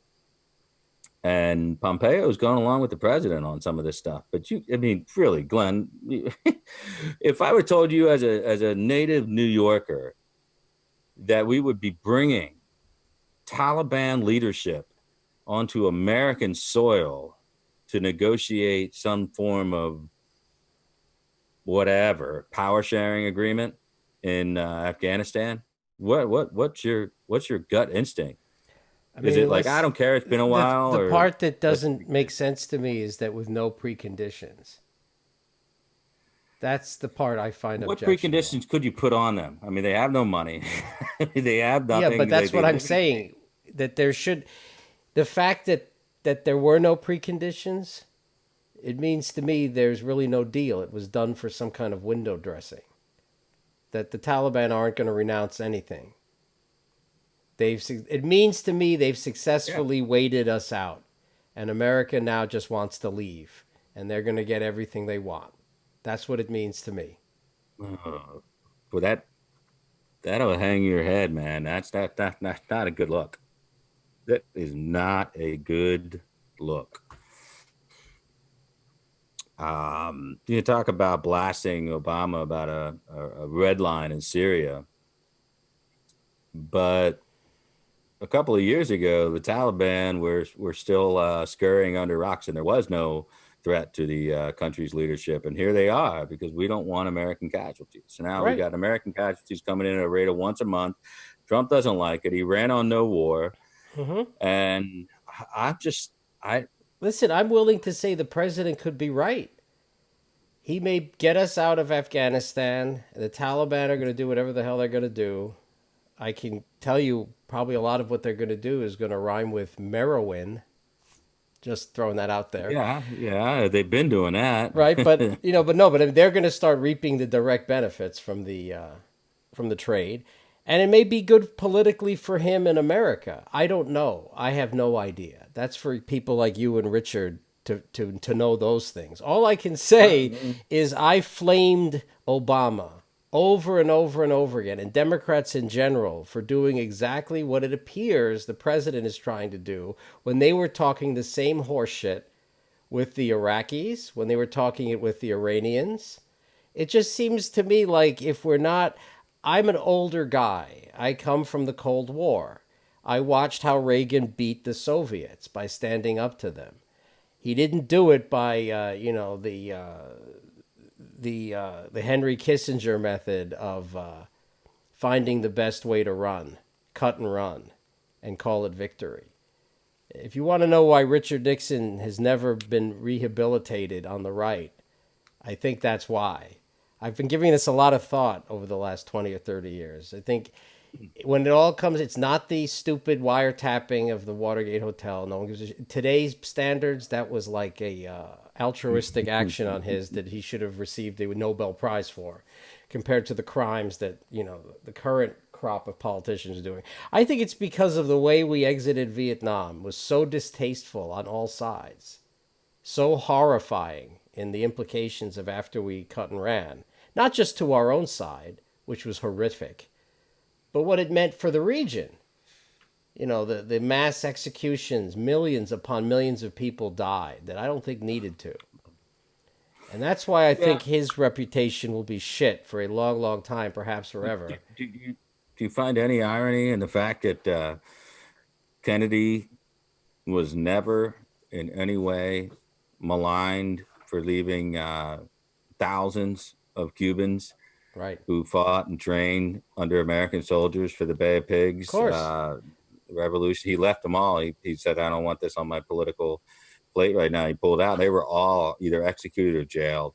I mean, so, what Nixon did was twofold. I mean, what Nixon did to get reelected in 72 was to send Kissinger over, as I said, do peace with honor, get the Vietnamese, the North Vietnamese to the table, make all kinds of promises, right? Yep. So we got peace with honor. A couple months after the election, the Vietnamese push back on something, and he bombs the fuck out of Cambodia and Hanoi and everything in the north. I mean, so I get it. I get that whole late 70s or mid 70s pullout, but I don't think it was necessarily set up with anything that Nixon wanted to do. I mean, he had lost all political capital. Yeah, but By see, I'm not 70. talking about. I'm not saying anything about this was like some plan.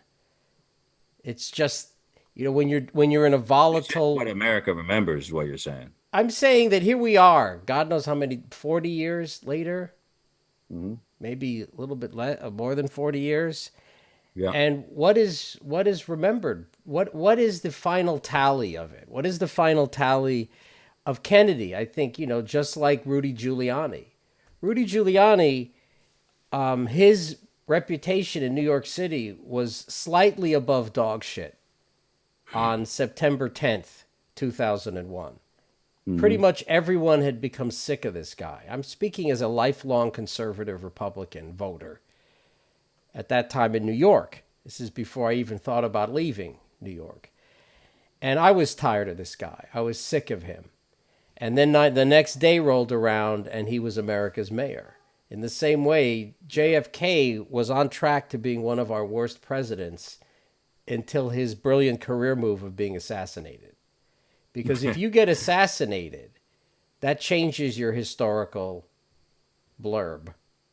And he became an icon like Martin Luther King. Imagine had Martin Luther King lived, I'd say it's 80% more likely he would not have the universal acclaim across the political spectrum that he has, because he would have ended up most likely either like Roy Innis, where the Dems eventually would turn on him because they thought he sold out, or he would have become like what's his face, Rainbow Push Coalition guy, Jesse Jackson. Jesse Jackson, yeah. He would have lived long enough to become polarizing one way or the other, because you see today's political environment, you can't ride the fence anymore, right? You can't ride the fence. Even if something stupid like the new Star Wars movie, everything is aligned now by politics, right? So I'm just saying, like, it's one thing if the president thinks he can get a win out of this, I'm all for it. But I'll be honest, I don't see it. Not that I'm a huge fan of John Bolton. He was one of these guys that when everyone else were pretty limp-wristed in the W period, he had balls. I remember that. But, he never struck me as a competent executive. It's one thing to be smart. You can be smart. It's another thing to be able to execute on the smartness. Well, to your point, he was never going to be confirmable, not back then and nor this time. So he had to, he was the acting UN ambassador under Bush, and he was the NSA now, which means he didn't need to be confirmed. So that tells you what two generational Senate chambers thought of his chances of being confirmed. I mean, the answer is almost zero.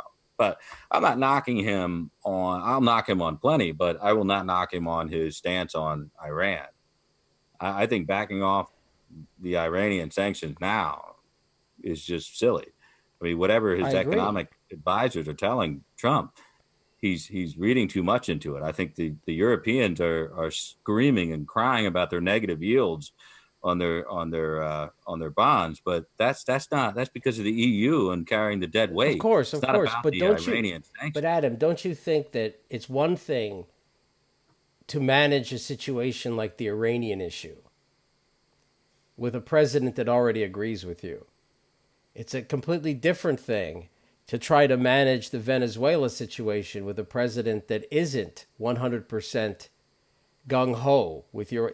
What I'm saying is, at least with Donald Trump, he seems incapable of building consensus with his boss and the inner circle. That's been clear to me. That he doesn't have the tools necessary, because I think America got caught with its pants down with what happened in Venezuela in the summer. Yeah, they wrote a cash, or they wrote a check that their ass couldn't cash. Yeah, I mean, I think obviously that's a fair point. What we know about Trump, he's not famous for giving second chances on major fuck-ups. He just isn't. He's the guy who says, hey, listen, thanks, man. Thanks for all the hard work. And we did have some wins there. But, hey, it's time for you to go explore some other opportunities. And I'm not going to blackball you. And here's a copy of the recommendation I will be given if asked for it. If there's any tweaks you want to make, take it up with my secretary. See ya. That was the way it would have gone down. But, of course, Bolton chose an alternative route.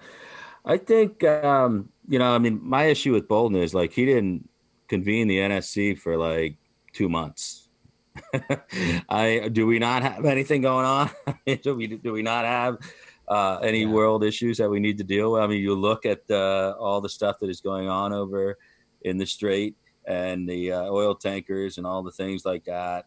Why the hell is he not convening the council? And plus, he insisted on doing business directly with the president, and they warned him not to do that, because when you do direct business with Trump, he knows exactly where to bring the guillotine down when things don't go right. Bolton made a lot of serious mistakes, and I think that was one of them. This is not a typical president. This isn't George W. Bush. Right. You're not going to go off on your academic portfolio with him and win him over on some micro detail. Now, Trump wins and loses in the perception of his own mind and the perception of the media. So he wasn't winning on these deals, and Bolton had to go. I don't know what the hell he's going to do now. We've humiliated ourselves with Flynn. He humiliated McMaster after that. Now he's calling McMaster. And then we go to Bolton, and now, he deballed Bolton. So where do we go from here? I just have no idea. Honestly, don't. Yeah. Well, I mean, the entire North Korea thing turned into a debacle, at least up till now. That could change. Hey, anything can change. But the problem with having this discussion 6 months ago or a year ago or a year and a half ago is that the majority of Trump supporters were high on this drug, hopium drug, where if you even mention that Trump may have made a mistake, and to try to come up with a discussion about how he's going to erase the mistake, you were accused of being a who remembers a shill, a Hillary plant, whatever. Yeah. But we've come so far, Adam. Now it's clear that Donald Trump is not on top of every single thing. That we've had some major victories. We've also had some pretty crushing defeats. Mm-hmm. And a lot in between. Yeah, and I think this nonsense with the red flag laws underscored my desire to get in front of this and just say openly, hey, Mr. President, you don't know what the fuck you're talking about. You are full of shit. And if you continue down this path, I am going to call you out, not just me. I know there's lots of people who watch us like Scott, like Emo. We're going to call you out too, and not just us. Yeah. There's 5 or 6 million NRA members that'll call you out, and not just the NRA. There's probably 56 to 60% of the population, when they find out what red flag laws mean in these blue states, it's not what they think. It's a lot worse. If they're not one of the 17 states that already have one iteration of or another. Well, it depends what version they have, failure. Right? They just fail. I mean, well, which one? Some states it's pretty innocuous. Other states, and others it's you crippling. Can come in and just it's completely on. Some states I have no problem with it, but the state that I live in, it's what they're doing is like everything else. It's unconstitutional and it's bordering on criminal. They're trying to remove the HIPAA protection. Right? Cuomo's been trying to erase the HIPAA protection for every New York State resident for 5 years now. He'll do it one day, you watch. And the question is, will we have a Supreme Court that will push back? If Trump wins another 4 years, I'll breathe easy every night knowing we will, right? I'm thinking about the future. I'm thinking about 2030 and 2040, not so much 2021 or 22. But anyway, Richard Barris made that point today that he maybe should have got a little more involved with this stuff. I think he maybe, to your point, he doesn't need to get directly involved, but it would have been nice if he gave a little cheerleading every now and then, because by a lot of people not doing it, people like Bill Mitchell and Vandersteel, Bill Pulte, the Q nonsense, were able to do more damage to the base than I think they should have been allowed to. My personal opinion. And as far as my tweet about the foreign crypto, you knew who I was talking about. We both know. We have been silent about it. But there are people that we know are getting foreign money under the table. And the only question is, are they getting it for, buying CDs that you could only get in America and sending it to their friends in other parts of the world? Are they getting it to push bullet points? And I'm just tired of people slamming John Bolton, who I thought was a fair to middling effective guy under the Trump administration. But they're making it out like he's a traitor to America, like this Alex Jones bullshit. Like Alex Jones is even in any universe a serious person. And I'm tired of it. And I think eventually I will be pushed too far. And I'm going to go after these guys directly, but only after I have the goods on them, and we'll take them out. There's quite a few people that skated too close to the line here with this Pulte thing. I mean, this is the full scale assault. This is like, okay, let's wait. Let's let these guys kill Q, meaning us. And then once they kill Q, let's jump in with this stuff and give some incentive for other people that are kind of like in Q remission to give money to something that they feel good about. And frankly, I think it's horrible. I think it's terrible. It might be worse than Q, actually. Yeah, I mean, body parts? Damn. Damn. I mean, Q was crazy. So there was that. I mean, the bar of entry for the Q bullshit means you had to be down with like hanging people, ferreting them off to Cuba, executing them. Rope. Yep. So there's that. That's a fairly high bar of entrance. But what makes this Pulte thing so insidious is that it's completely wrapped in non-political humanism. Like, who could possibly object to helping people, right?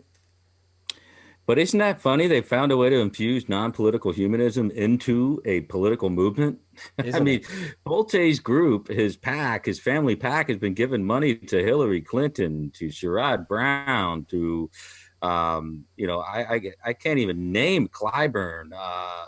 All of the worst people in the world have gotten money from the Pulte group, and all of it. And he even says, don't bring up politics around, my thing or whatever.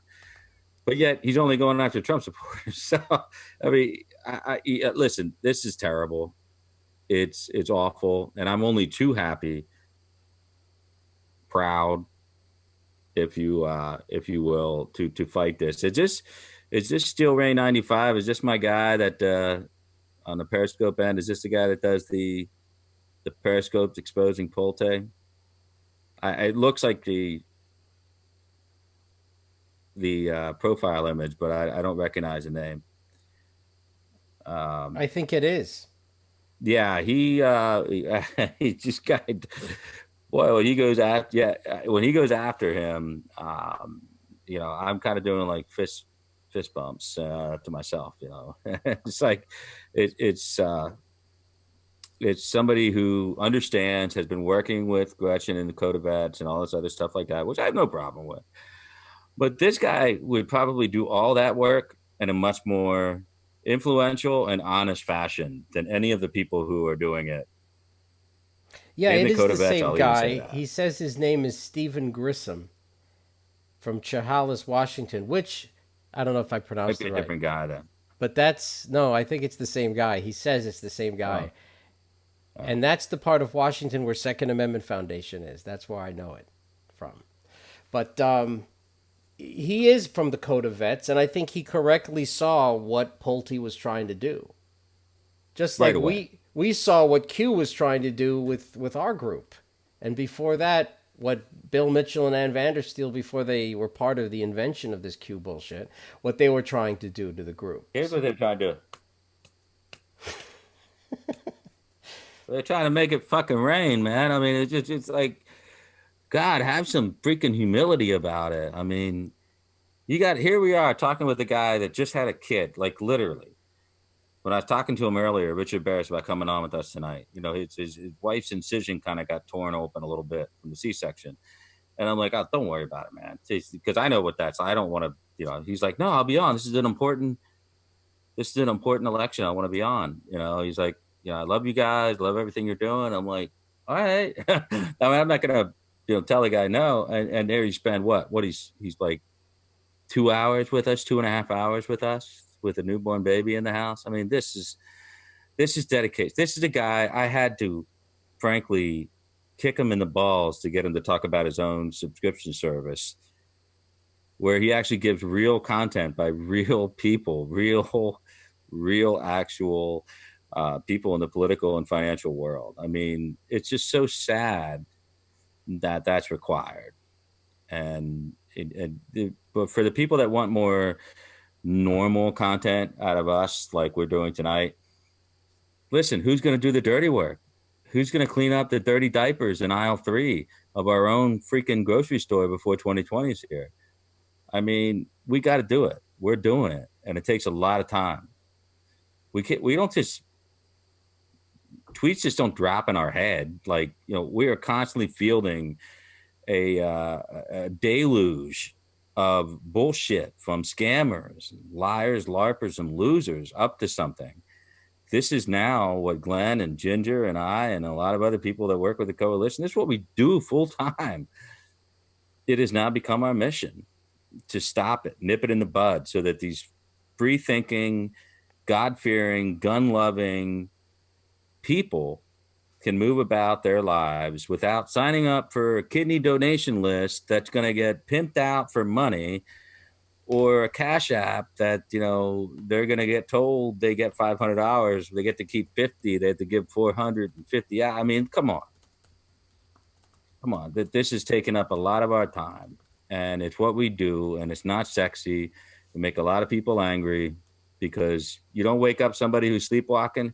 If that's true, you really don't want to wake up somebody who's in a cult.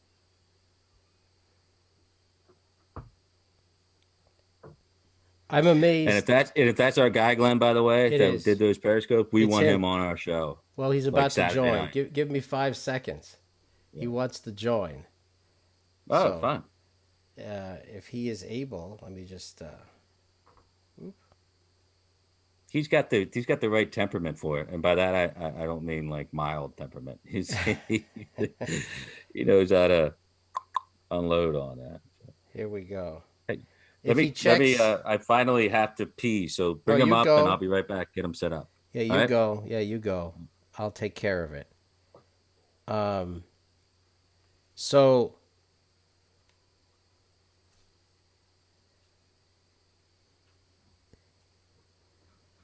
So Steel Rain 95, if you are interested in joining the live stream, check your DMs from my account, New York City Guns, and you should find a link, a Zoom link, to join. Yes, it's our guy from Twitter, LA Child.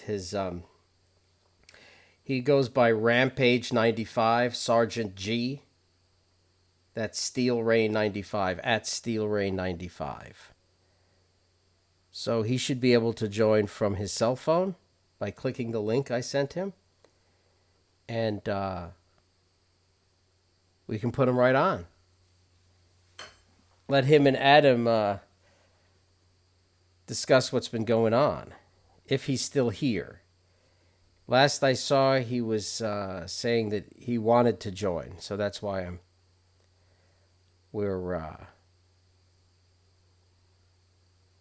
that's why I DM'd him at his Rampage 95 Twitter account. I'm trying to bring him on, Cheryl. I'm trying to bring him on. I also want to thank Cherie, for the Ninja Genie, as well as Cheezers and DJ Cannon for the lino. On the D Live side, now that we're trying to get everything set up here.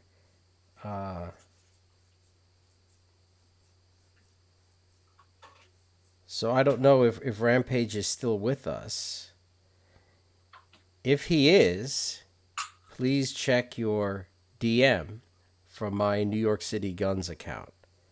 And there is a link that you can click on.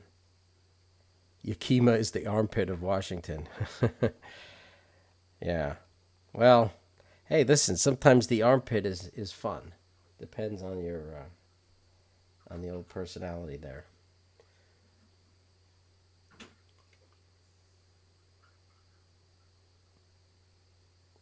Let me pull this over here.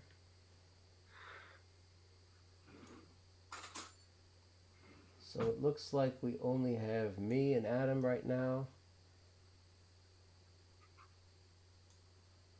Oh, there he is. Okay, hold on a second. I see you. Let me, can you hear me, Mr. Grissom? You're going to need to enable your mic, sir. I see you, but I can't hear you. So just tap the screen and you'll see there's an icon for the microphone. Just activate it and you should be good to go. He definitely joined, by the way. I saw him. Let me, let's,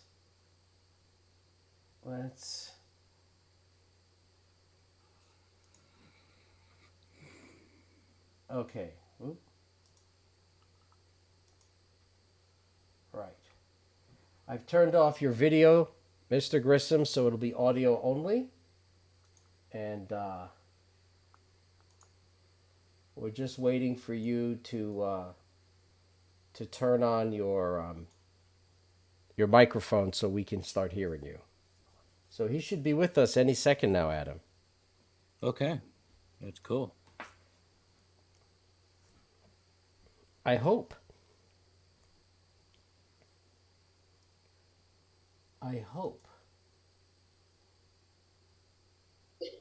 There, we hear it.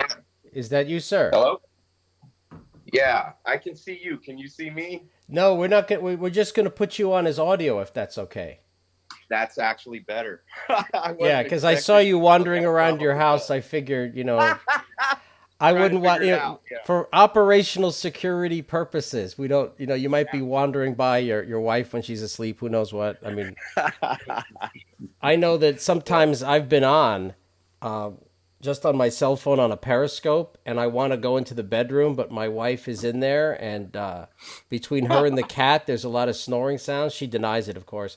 And so I don't want to actually make a memorialization of her insane snoring. God help me if I ever did that. So I would avoid that. So I don't know what's going on, but it's great to have you. I know your Periscope account is at Steel Rain 95, correct? Correct, it is. It's not my first. Well, I'm probably going to lose it, but it's not my first account. So I've become creative. Yeah, well, I know another guy who's probably had upward of a couple thousand accounts, and his creativity, he has limited creativity, though. His idea of being creative is adding underscores like crazy everywhere. But, right. Hey, man, it works. I've had 9 Twitter accounts, and I've had 108,000 followers burnt up, and I've lost 136 videos. Wow. And on top of everything, you're being oppressed by a bunch of limp-wristed assholes in Silicon Valley, and you're actually a veteran. Correct. Disabled veteran, yeah. See? This is the state of our country now. A bunch of anyway. So this Bill Pulte thing. Short version here. You are or were or currently are involved with the Code of Vets, and Bill Pulte kind of ingratiated himself. Why don't you give us the background there?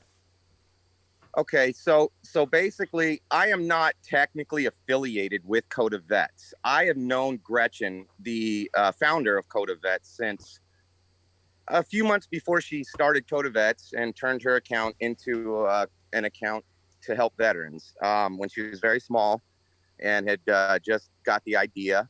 And she came into a DM room with me and 3 or 4 other veterans, and we just started pumping her account, and she had a bunch of other rooms with veterans and obviously conservatives and people that were friendly to veterans, just started pumping her account. And in the last 2 years, you see what she's done. And through my trials and tribulations with Twitter, every time I come back, obviously we have to relocate one another on Twitter, and that takes time, and you start rebuilding those connections. And this last account, the one that I'm on now, I'm gonna probably lose it for doing this, but whatever, it's no big deal at this point.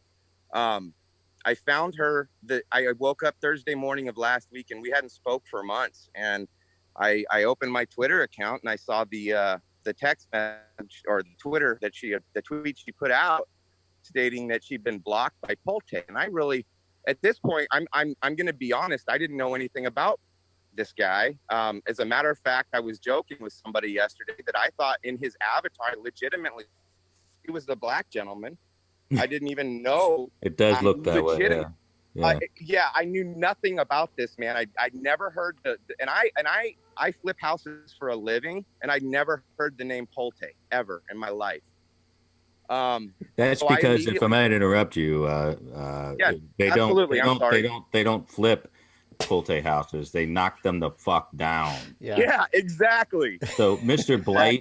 Blight Authority, most of the fucking houses that his family's group has built are the ones that end up being fit for blight teardowns. Sorry to interrupt you. Correct. I know you know that. I followed your Scope the other day. By the way, you have like 48 followers on your Periscope account. I'm one of them now, and you do over 6,000 views on that last one. So I just got to say, your message is getting out there, man.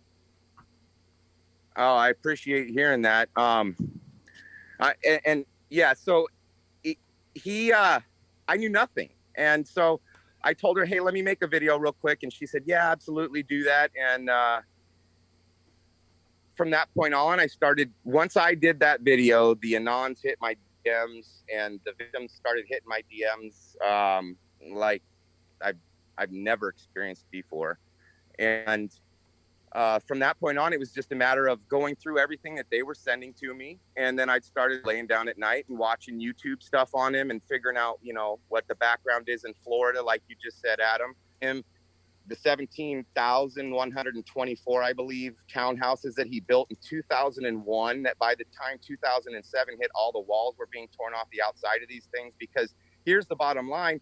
He built everything with good material. He hired people to build his properties, and he skirted around the entire process that's out there to protect homeowners from moving into crap by hiring people that didn't know code, skipping inspections, and not even bothering to do anything besides obviously, in my opinion, pay an inspector to paper whip what's called a certificate of occupancy to tell you that a dwelling that you have laid hands on is allowed by the county. That county is saying, yes, you can put occupants in this dwelling. And that it was obviously a paper whipped project there. So yeah, I mean, I think we're all learning about this guy at the same time. Like you said, it's just somebody brings something to the table every day, and it's a new story. What do? You just keep putting it out there.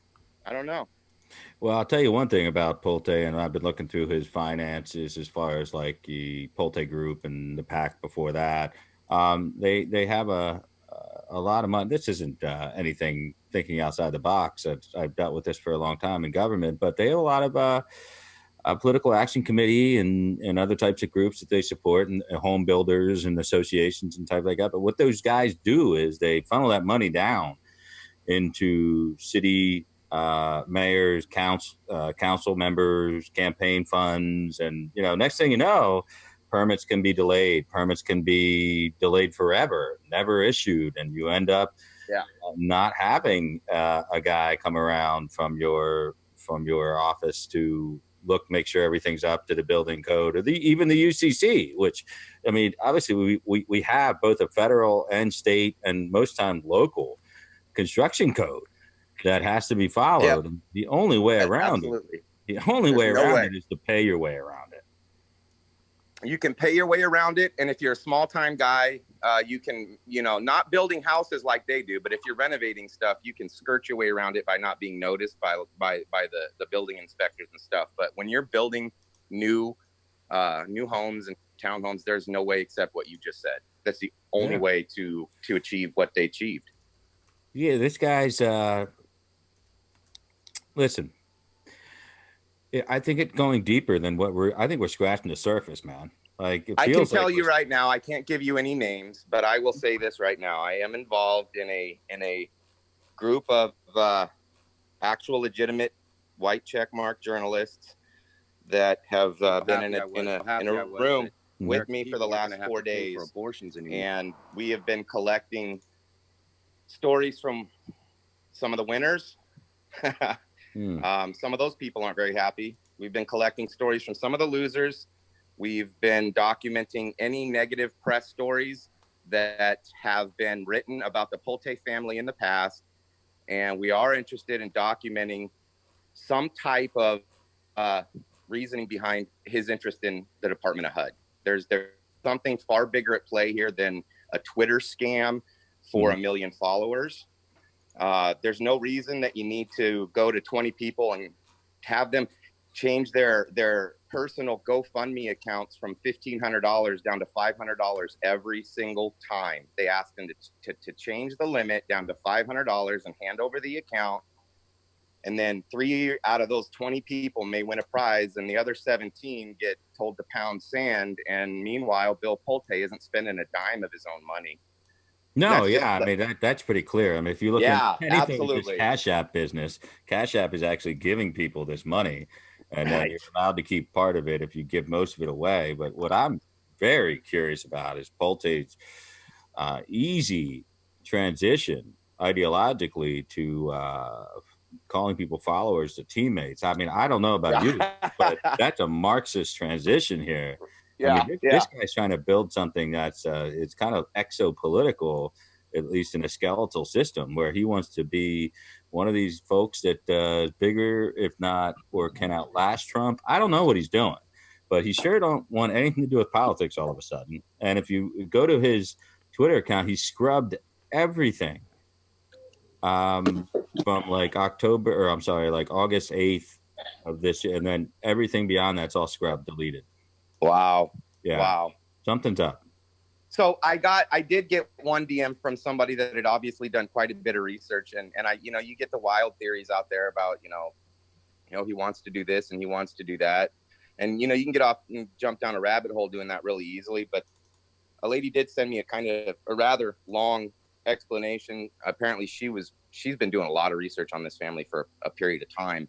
And she believes that this is also part of a scam, so that in case that the Democrats should win the 2020 election, this Green New Deal type stuff, the socialism that they're really trying to push out of the shadows of the left and into mainstream America, that they would be able to look back at something like this if this, whatever we're watching, becomes a true success for them, and say, look, socialism has already worked. We've already shown you. I could do you one better than that, man. They can look at a list of people who will be reporting to a guy who is going to be in charge of remodeling and rebuilding to energy efficiency codes that have just been upgraded by the Democrats. So, this guy could very well, honest to God, I mean, no one would make more money in this country than builders and people who work in energy efficient, remodeling things. If the Green New Deal of any sort went through, frankly, I think this guy's playing both. If I'm not mistaken, I heard you say you actually do flip houses, and you get in there. So you know a little bit about what I'm talking about here. This guy is clearly not just, trying to get a Twitter philanthropy hashtag trending. This is not, no. I want 1 million followers. And by the way, he already said he's not going to give $1 million away when he gets 1 million followers. So, I mean, we know this guy's full of shit. I heard his name the first time when I was appearing on another douchebag named Bill's show, Bill Mitchell, a long time ago. And he said, yeah, there's this Bill Pulte guy, I know him, met with him down here in North Carolina. He's got some great ideas, and he wants to work with the Trump administration on blight. And I'm like, okay. And he's like, do you know anybody at HUD? And I'm like, this is before Carson was even nominated. And I'm like, nah, I don't, people don't know, executive level people all get like turned over like turnstiles when elections happen. I said, I don't know bureaucrats at HUD. No, why would I? And he's like, well, this guy really wants to work with urban and housing development on contracts. He wants contracts to knock down old buildings in the cities in the states where Trump won. He thinks it can help get him reelected. And right away, I'm like, oh, wow, this guy's into the scams. Because like Glenn and I have joked about this already in New York. New York has one of the oldest HUD scam cultures in the country. And if you can get into this bastardized cycle of HUD housing and Section 8 and all this other shit and get paid for it, you can just become rich, and you should be a criminal, but it's not illegal. But that's Correct. what Pulte wanted, man. And yes. And that's where I'm at. That's where I'm at. And that's what I think I said when I made that video yesterday. I was replying in part to you, Adam, to be frank, because literally the night before you made your first video about the same time I did, almost to the hour. And then I saw that video the next day.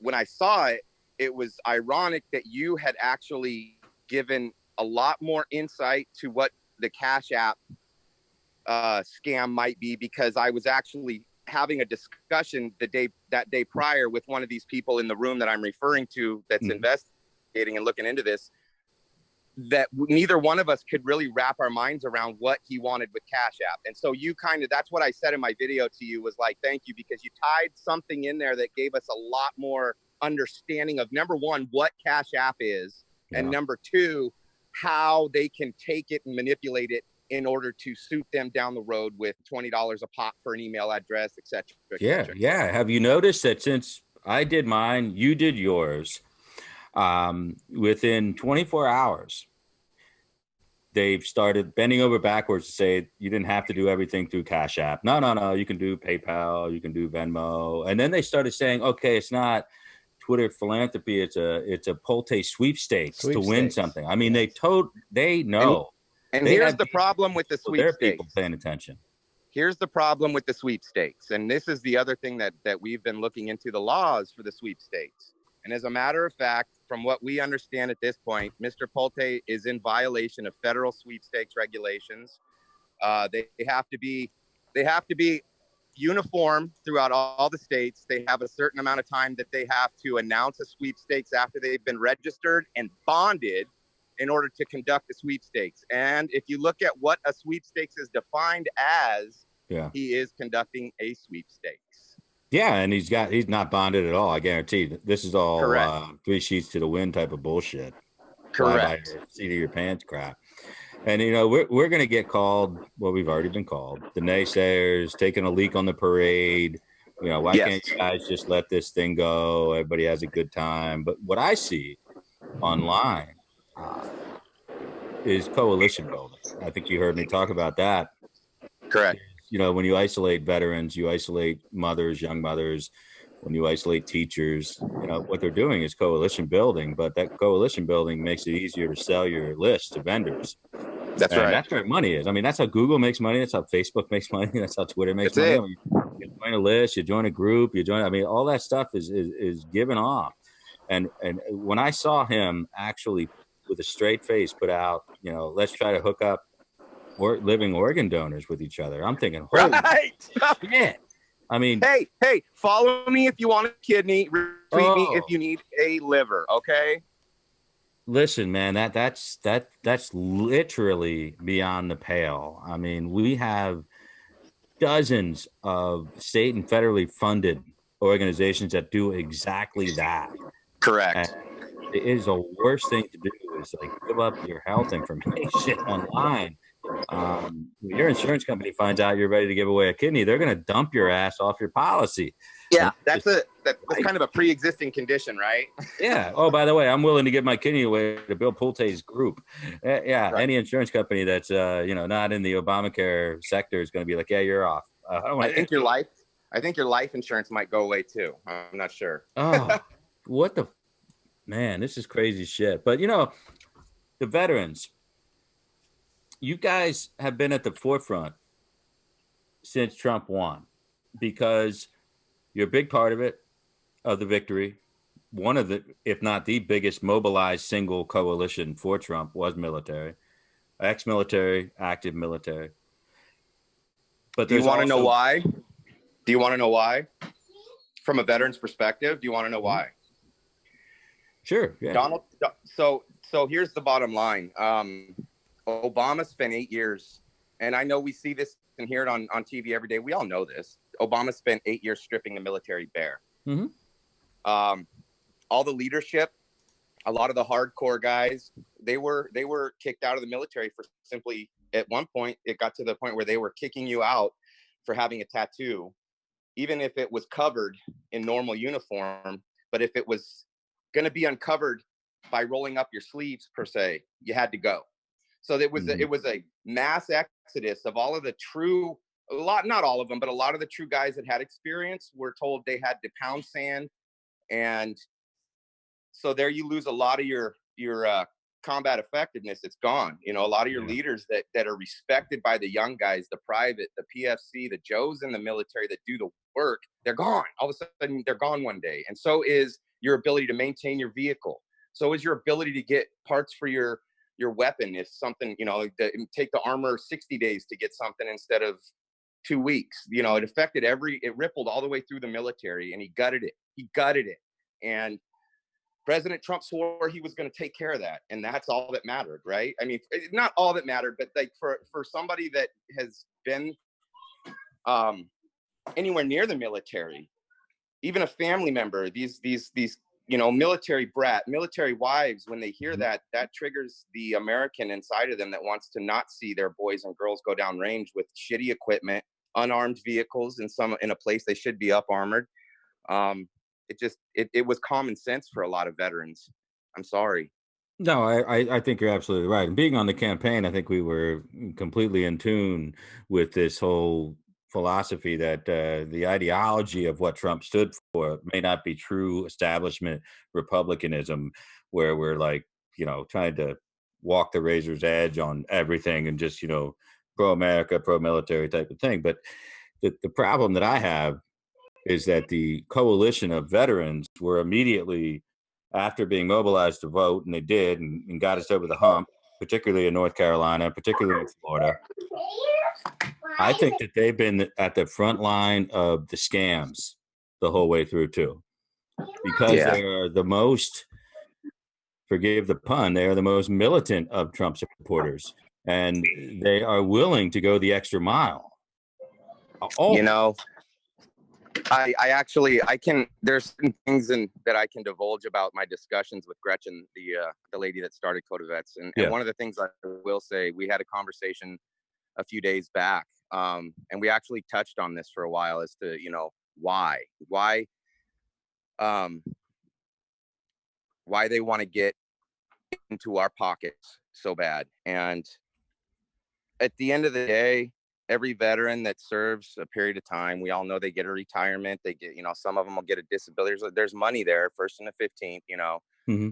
It's a sure paycheck for a scammer. And that a veteran is going to be, a lot of us are empathetic. I mean, that's why I joined. One of the reasons I joined the military, man, is empathy for other people. And what it boils down to is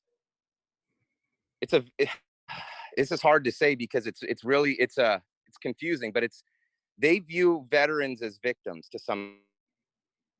So that causes a swell of backing from the common man or woman in the public.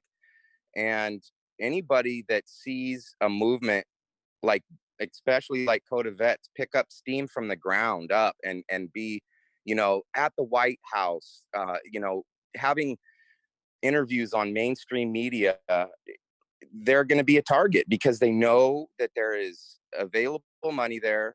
The well is not going to dry up because it comes from, like you were just talking about, it comes from, the Fed, it comes from the big dog bank, and they're just going to keep loaning money, right? So the money's there.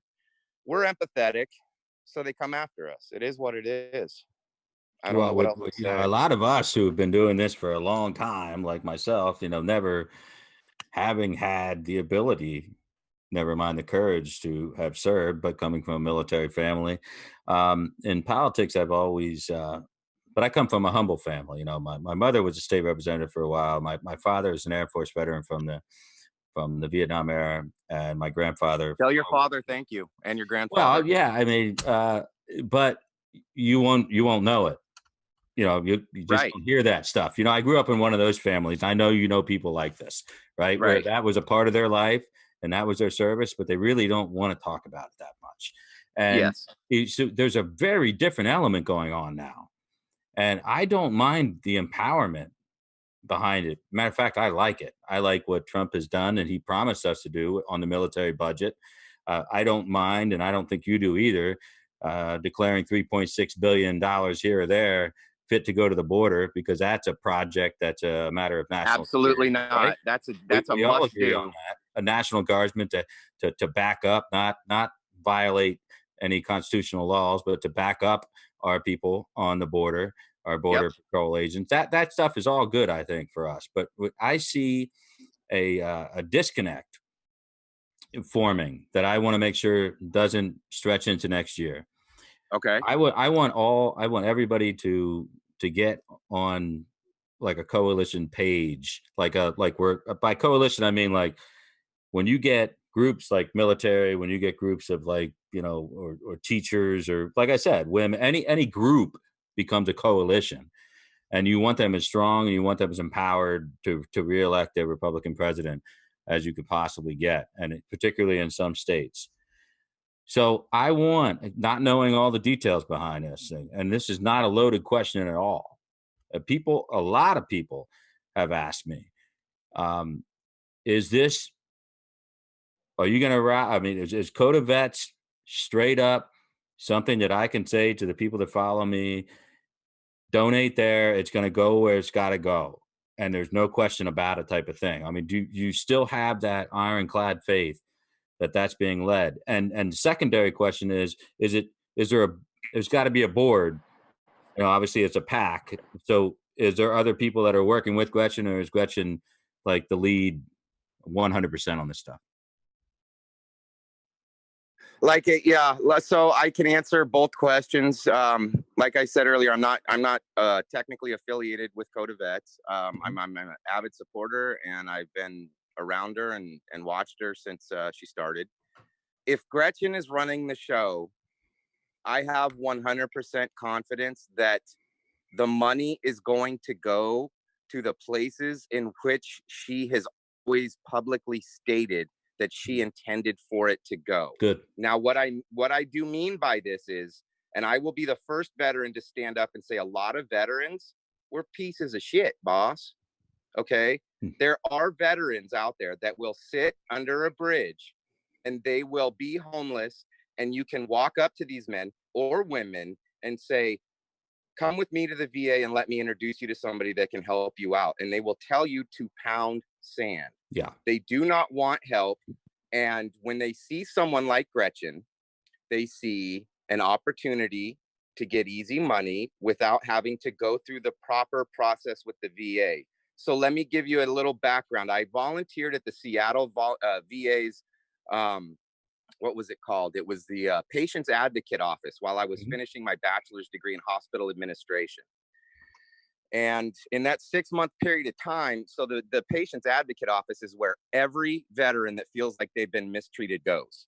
So if you could imagine the Seattle VA, it's a pretty busy office.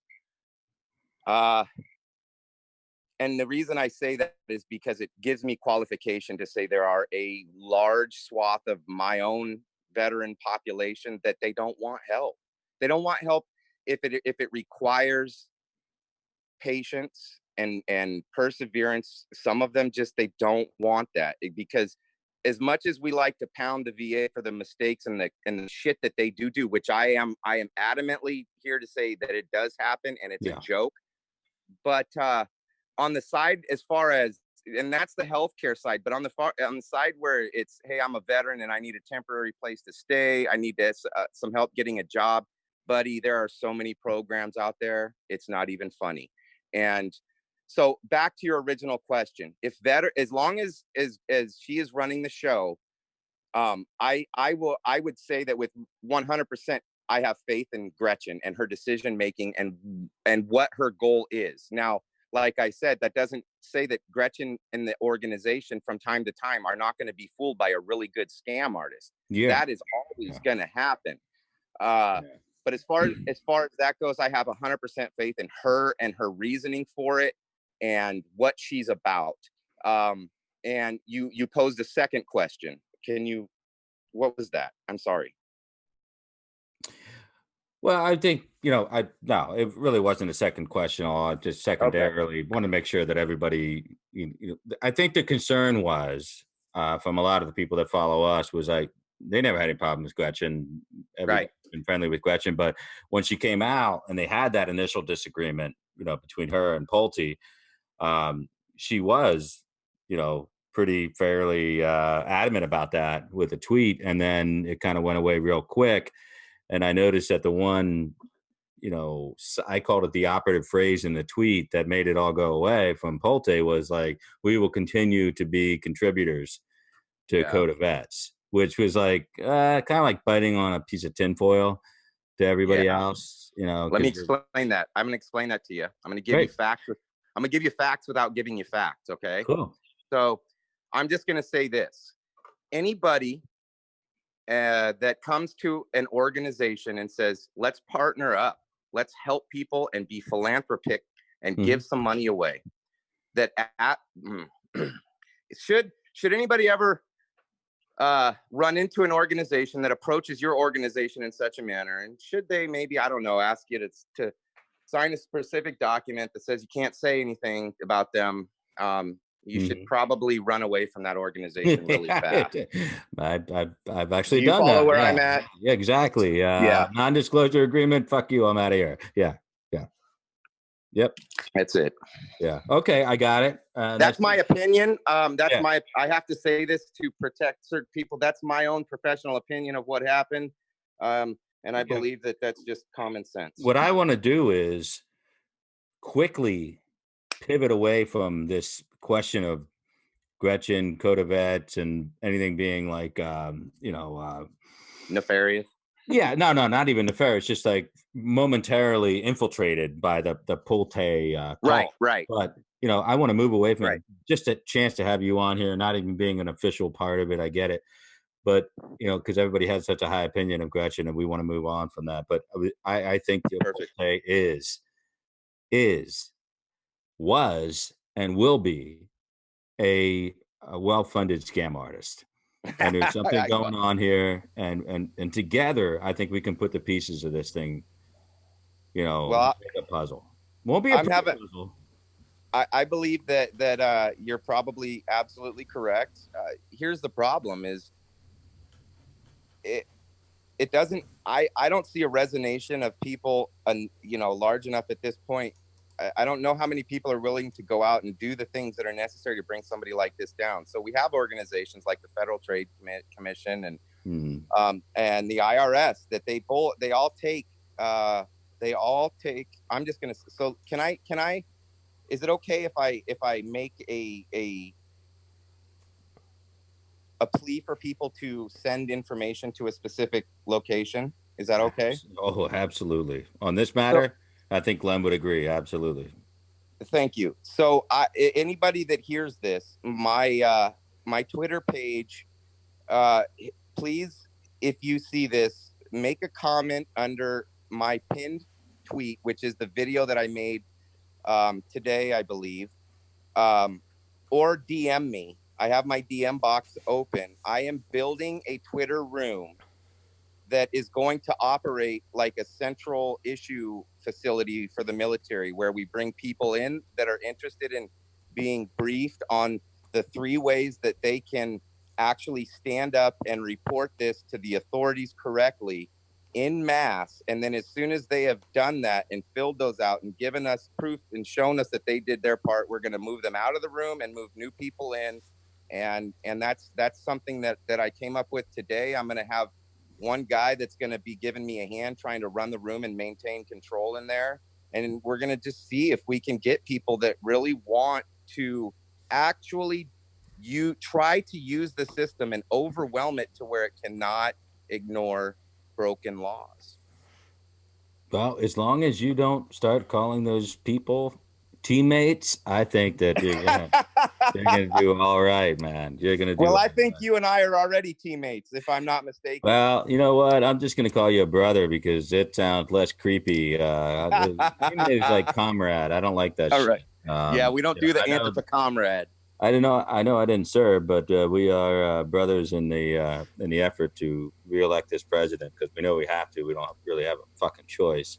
Amen. You know, I listened and looked, and I found a dearth of sane voices out there lately. And when I caught your Periscope, I thought this was the guy, meaning you, that you should probably put in charge of giving things away to people that need them with proper oversight and conditions, because that, as you alluded to several times already, is the only way to help people. And if I might illustrate my story real briefly, man, my daughter, about a week ago, she had a dentist appointment, and I have 2 daughters, 5 and 6. I pick them up at school, and it was a half an hour in between. And my wife was like, well, take them somewhere. I was like, all right. So, but it was in an area where we don't really live, and they'd never been to, there was only one place near the dentist, and it was a Burger King. And I said, the kid, you want to go to the Burger King? And they're like, oh yeah, we don't, you know, they've only ever had Wendy's or maybe McDonald's or something. So I take them in there, and it's in a little shopping center type of thing.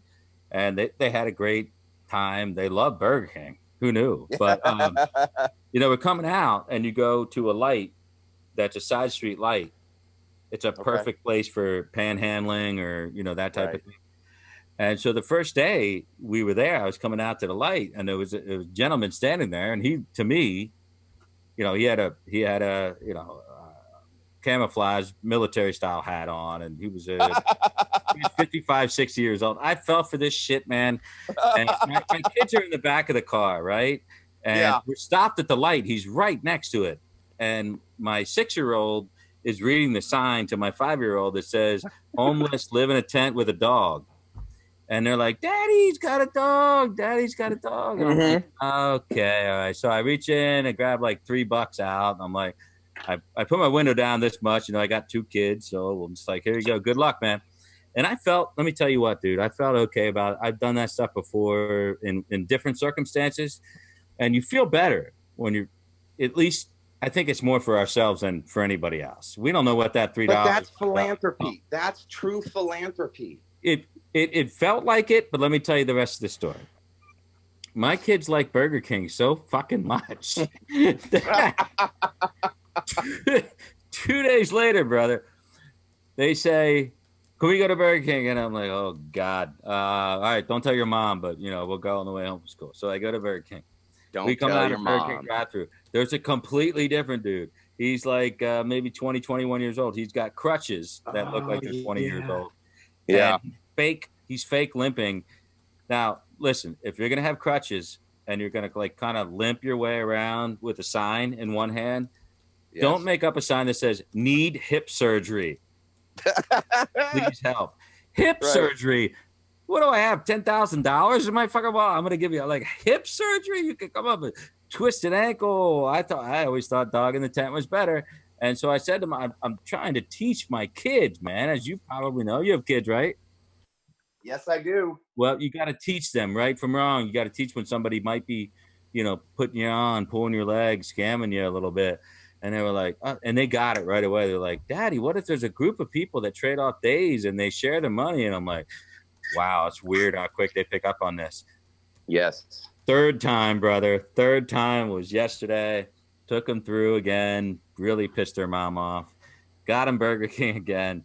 Going out. It is another dude, full beard, a sign that says homeless, please help. And you know what? I think that's what's going on. And that's a true story. Right hand to God, 5 days. No, I believe it. Different people. That's what's happening on Twitter right now. Yes, it is. And that's the greatest thing. I was going to say that. If you don't mind, I'm going to share a story that goes right to what your story. Aberdeen, Washington, 2018. It was the last house that I had flipped. I bought a house down there in 2015 and I had to hold it, bought it in a flood zone, and ran into some issues with the city and held it for 3 years, finally sold it. But so you go down to your job site every week and you check progress and you yell at the contractors, and that's part of the deal. And I was in Aberdeen. And so if any of you aren't familiar, that's where Kurt Cobain came from. It's the same little town in Washington. It's a logging town on the coast. And I parked at a Dairy Queen and I was doing some paperwork in my car. And there was what you just explained. And this was a actual, they were working, it appeared to me, they were working 3/8. So you'd have one person, and this was at the exit of like a small mall, right? So there's a ton of traffic here. It's exactly what you described. One guy standing there, and I was in this parking lot for 2 hours, and I literally watched a shift change happen.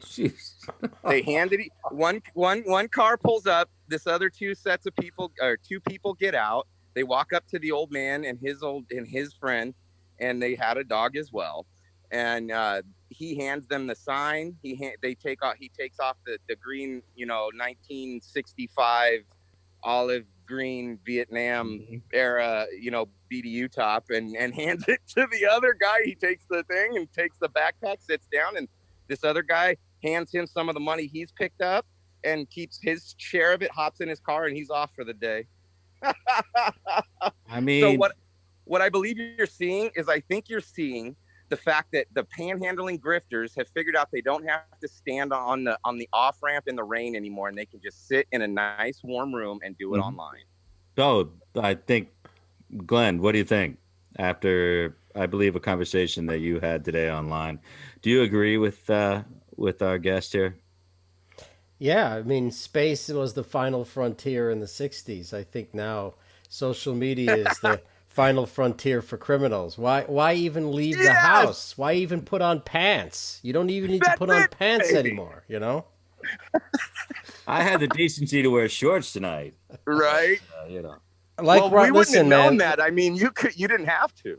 Listen, Ronald Reagan. I have the decency, my friend. Ronald Reagan, I will never do a live stream without being fully clothed out of respect for the office. So listen, these people, they can go online and only, like Bill Mitchell, you can be naked except for wearing a shirt and a tie, and everyone thinks you're legitimate because you have a free program called OBS and you steal some picture off YouTube of the inside of some rich guy's office, and that's your backdrop, and that's it. You look completely legitimate. And then how much that guy raised $15,000 in a week or two, ostensibly to move to Washington, D.C. to be closer to the political action. And then he went to Miami to go hang out at to start cruising. To which I say, Glenn, really? Is that such a big deal? Well, Even Barry Sanders pulled the old zig and zag move every now and then. Yeah, so, but right? I mean, the thing is, but MAGA has to patrol its own. We can't just allow. Yeah, we do. I mean, look, if some guys in MAGA want to, raise money to go cruise gay clubs in Miami, I'd probably give them the money, actually. I'd be like, cool. But to say that you're going to go to Washington, D.C., and then actually end up in some gay bar in, Miami Beach, I don't know. I'm thinking that's kind of deceptive, right? Yeah. Just saying. These guys, man. Obviously, if you're going into combat, you pretty much know what you're going up against as far as the enemy's concerned, what their capabilities are. Maybe you're lucky enough to have the intel to know what kind of deployment, weapons, whatever layout they have. But if you have people on your side that you're not sure about, which is more dangerous? I know the answer to that, and I've never served in the military. And if you can't trust the guy that's supposed to, be behind you, and Well, he sold. or, Didn't he sell it as he was going to fight the swamp from DC? Isn't that the deal? yeah, That's that what he was. said. And now he's going to fight the swamp in Miami. Well, So, because he likes Mar-a-Lago, buddy. Yeah, but I hope his that they won't friends even have let all him in been banned. Mar-a-Lago. I don't see how he's going to Mar-a-Lago. Most of his friends have been given lifetime bans to Mar-a-Lago. I don't know. Listen, like our American military, you will dress down and beat the hell out. You'll do what you have to do to get your guys in line, because that's what you have to do to know you're in the fight. Going into 2020, man, we cannot afford to have these rogue agents out there that we don't know what the hell they're doing, and they're out for their own their own self. I mean, it's not. I mean, political warfare has never been more of a serious metaphor for actual warfare than 2020. I mean, this is. Do I need Bill Mitchell's freaking concerns on my mind right now? Do I need Bill Pulte, basically selling organs at this point? Right. I don't think we do need this, man. I don't think this is helping or unifying or doing a goddamn thing that we need done. I agree 100%.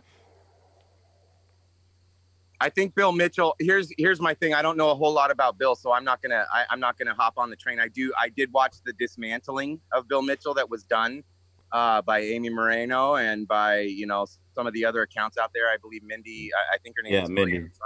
I think she tore him up real bad too. I mean, he lost 50,000 followers in a week, and he was actually out buying followers so that he could keep the followers up, because they went through his follower list and proved that 3,000 of the recent pickups he had were bot accounts. So I mean, he's desperate.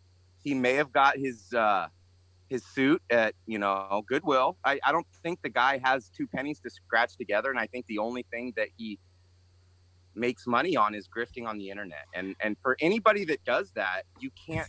I don't see how you trust them. I just don't. Well, my brother, I think you're going to fit in here just fine.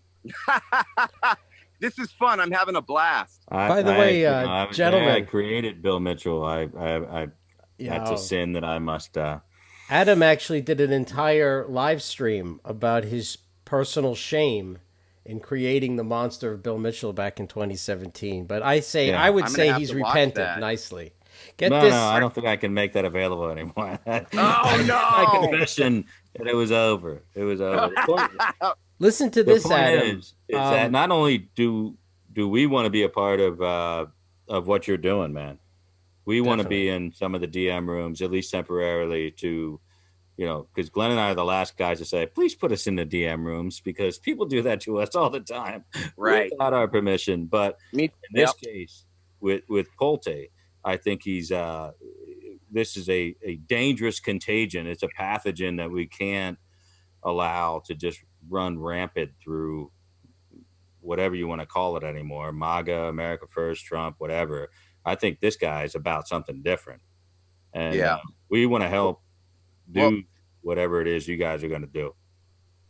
When we get off of here tonight, I think we should all wrap around and meet each other and get on the phone and maybe have some, get comfortable and I can definitely approach the people that I'm working with and see how they feel about that. I'd love to have the help. I'd love to be involved in whatever you guys are involved in. The one thing I want to say, I'd like to add one thing about Bill Mitchell and anybody like him. You just made reference to whatever movement we're involved in, if it's MAGA or if it's CAG, and the reality of this is, you also made your partner made reference to us having to police our own, right? Mm-hmm. And that's the core of what this is all about. See, when he came out and backed President Trump, when President Trump made a mistake and mentioned red flag laws, that's when you knew that Bill Mitchell he's not a conservative. He's not really involved in America First. He's all about, I'm a Trump drone. Trump can't make a mistake to him. And here's the problem. We have to be able to tell Trump when he does something that's not in line with the people that put him in office. And if you're not willing to do that, then nobody will take anything that you say. Look at the interactions on Bill's account. He gets 0. And that was pointed out to me by somebody yesterday. And I went and looked, and it's true. He's got 500,000 followers almost. He gets 0 engagement. What he does is negative. Yeah. And here's the thing. The red flag laws, they've been in Washington state. They've been enacted since the beginning of 2018. And last summer in 2018, from an ex-wife that I haven't been with for 10 years, as soon as that law came into effect, she went to the courthouse and attempted to have them take all of my firearms by stating that I was a crazy, unstable lunatic. And thank God that I think that the law was new enough at that point that the judges were a little scared in Washington to overstep the bounds. So the judge in my case was like, yeah, lady pound sand, and didn't give her what she wanted. But you put that in front of a different judge and I might have been on Fox News. Yeah, I got to say 2 things unequivocally about that. And I saw that in the commentary before you got on. One is red flag laws are bullshit. It doesn't matter if they've been enacted in a dozen and a half states. They're bullshit. You don't want it on a federal level. Number 2, I can state unequivocally your ex-wife's a bitch. That's an understatement. It's so common, That's though. an understatement. I mean, just so you know, I until the last 5 years, I moved to rural Pennsylvania, but I was a long time resident of New York City since the 1960s, right? And I've watched not just gun rights vaporize in New York State, but most of our civil rights are gone. And the idea, give you an idea, in New York City, if you're going through any kind of difficulty with your wife, baby mama, whatever, and you're a gun owner, you're going to lose your guns. There's no way around it. Even if you've done nothing. Just all it takes is an anonymous call under our version of red flag laws in New York City, which has been in effect for a decade at least. They didn't call them red flag laws, but it's just the way things have been the last 10 or 20 years. Anonymous tip line, so-and-so beat me up. Are you the girlfriend or the wife? Yes. And what did he do? He beat me. Then the guns are taken. Right. And if you're not white, I'd say 70% chance the police beat you while taking the guns, right? I know this because most of my students are not white, and I teach firearm safety, right, in Manhattan.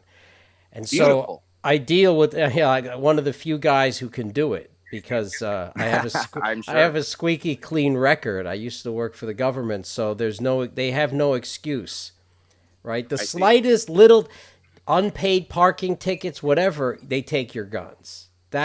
So when people like Bill Mitchell are making all these excuses for these type of unconstitutional power grabs, even if I already didn't hate him, which, total transparency, I already hated him, so it was no big deal for me. But if I'd been on the fence, that would have turned me, no doubt. I'm against this kind of crap. It's evil, and it's got to go. I got a question for you from the YouTube side. Cheryl asks, do you know of an account called Honored Valor? Do you follow Not Honored off the top Valor? of my head.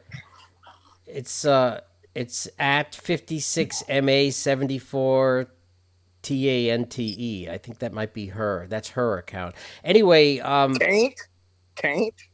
Tante. I think Tante. Oh, okay. Okay, I'm sorry. Yeah, 56MA74 Tante. She's an aunt. I think that's... Man, this conversation went to hell. Anyway, I asked Cheryl's question. The answer, Cheryl, is he doesn't know. It's not something that's familiar to him. So whatever you wanted, you can DM me, and I'll get it to Mr. Grissom. So anyway, what was that? There was something I wanted to ask you. You said the last thing you said was full transparency. I hate Bill Mitchell. Right. I've always hated him because of what he did to we tried to run a political PAC for Donald Trump, and he and a few other people hired all kinds of criminals and trolls to destroy our good name online. And they were somewhat successful at a particular time in history. And as a result, that's why we are what we are today. You know, we became sort of like the punishers of these types of people because they hurt us, and in the process of reclaiming our voice, we actually became dangerous to their kind of grift. And now we sit around like today. This is what I wanted to mention. So, Adam, today I have some news for you. So it looks like in the Matrix, who was a his actual name is Jeffrey Peterson. He's a trust fund asshole who lives in Georgia. He's part of the Q grift, and today he lost his YouTube channel. And clearly, William Summer and the other dirtbags at the Daily Beast had something to do with it because he was using some of their copyrighted content, and they reported him. But guess who got blamed before he even mentioned Will Summer and the Daily Beast? That's right. We got blamed for him losing his account, Adam. I forgot about that asshole a year ago. I know, but it's amazing. This is what I'm saying, Mr. Grissom, is that somehow or other, like the Mossad, there's like 12 guys actually in the Mossad, but if you ask somebody in like Jordan, everybody, their own Uncle Rafa might be in the Mossad, right? Because he won it at cards or whatever. Right. So we've become one of those groups that are like everywhere, but in reality, Adam and I are barely anywhere, actually. That's the joke of it. But I think you've also achieved something like that with your videos, that now everybody is thinking, the Pulte people think you're everywhere, yet you're nowhere, you know? You freak. Yeah, I've got to say that, man. You freak some people out. I did? Are you serious? Well, yeah, we can tell. We can tell wow. because one, you got to change accounts that much. And you, like I said, you have 48 followers on your account there, and you're scoring over 6,000. That's not just I shared it or a couple other people shared it. That's because people like were feeling the message, Right? And I heard from some people that I don't always agree with on things, like Matt Couch, a friend of mine, but Yeah. you know, he was about your scope too, and we talked about, you know, kind of like back and forth DM thing with it. Matt's got a lot of stones, man. I got a lot of respect for Matt. He does, and I think he appreciates your delivery. It's just people are so tired of the bullshit. They're so tired of the facades, and everybody's making shit up like some half-ass B-level actress. You got to have authenticity, and whatever you give off, to me, seems like at least more than 8 years in the military, or that, or you had the best drill instructor that they have. It's clipped, it's strong, it's fierce, it's you can't take your eyes off it, and you don't listen till it's over. And but you're much better than me at keeping it at a listenable rate, like 15, 20 minutes. You know, because when I get on, I'm a fucking hour later, people tuned out half the time. So if you do what you did in that last one that I watched, I mean, if you do that every time you have something new to, and obviously we don't want to get on and say the same things all the time, but if you have new information, you blast it like that, like in your face, kind of like the boom, boom, boom, the cadence, everything, the inflection of your voice, the talking points, it's very powerful. Yep. Very powerful. It'll grow very quickly. That's all I really ever wanted. So I made my first video on Twitter, and this is why I know how to keep them short, because I've been doing 2 years of 2-minute and 20-second videos, right? So you get used to really pumping a bunch of information into 2 minutes. I made my first video the day Steve Scalise was shot, and it became a way for me to get the stuff that's going on in my head out of my head and on into someone else's ears. And I don't know, there's therapy there for me, you know what I mean? And so the first 2 months I made videos on Twitter on my original account, I would make a video. Literally every video I would make would be 350,000 engagements within 24 hours. I literally 5,000-6,000 likes, time after time after time. And in August, 2 months after I started making them, the well went dry overnight. I was shadow banned. It went down to, you know, I'd have to pump it myself, and it would get 1,000, 1,500, you know. So it's nice to hear that from you, because I hear that from so many people that tell me, you know, you should run for office. I say, I'm not fit for office. They say, well, you should, do a podcast. I say I'm not technologically advanced enough to do a podcast, but I love the idea of being able to at some point put something together like that. And having people tell me what you just told me, it helps me to have that intestinal fortitude to actually really consider doing that. Well, there's a couple things here. One, don't really worry about the cumbersome word podcast. It makes you feel regimented. It makes you feel you need a lot of the things to do on a certain basis where everybody knows to expect when you're on. I don't really buy into that. I think it's like, one, your true personality always has to hang out there, and the brevity on YouTube is obviously, to quote Shakespeare, it's the soul of wit. I mean, it's the hardest thing for me to do, is to get my stuff. And the biggest complaint I get actually is, can't you cut the fat off, boil it off the bone a little bit and just get right to the political point? And the answer is, I haven't gotten good at that yet, because I guess I bloviate and bullshit too much. But we are in need of that intensity and that information that comes out less like talking points and more like Gatling gun bullets. I mean, it's just like boom, boom, boom, boom, reload, boom, boom, boom, boom, boom. I mean, and move on. And that's the thing we share easier with our Twitter followers and things like that. Right. I think you and one, don't worry about the rest of that stuff, because I think if Glenn doesn't argue with me, and I don't think Glenn is going to argue with me on this one, we would love to have you as an occasional guest. We do no more than 2, sometimes 3 shows a week. And we have some of the most loyal fans, and they'll intersperse with your fans that are already there. Right. And that'll maybe work something up. I don't know. It's no big deal. There's no pressure. We can. I'd be that doesn't pressure me. That actually, I'm honored, and I'd love to talk about that on the backside. I'm game. You know what I mean? Cool. Because it might also be good if you're changing accounts frequently, if you're coming on a YouTube and DLive and Periscope. Yeah. Because we're doing simulcast on all 3 platforms at the same time. Then you can just come on and just say, hey, guys, my new account is this. That, so and now we can keep you static for an appearance.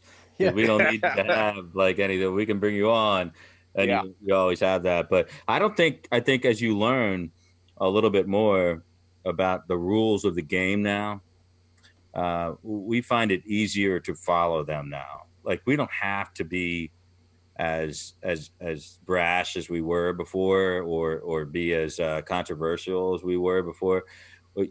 We found a way to do it where we don't get that type of pushback. Right. And so I'm not going to say there's not going to be a dial down here or a dial down there, but one thing we don't dial back on is intensity. Good. Like, we're intense people. And when we find a target like Polte, who is preying on people, we're all in, brother. We're looking for other people that are all in. You found one. Stop this shit.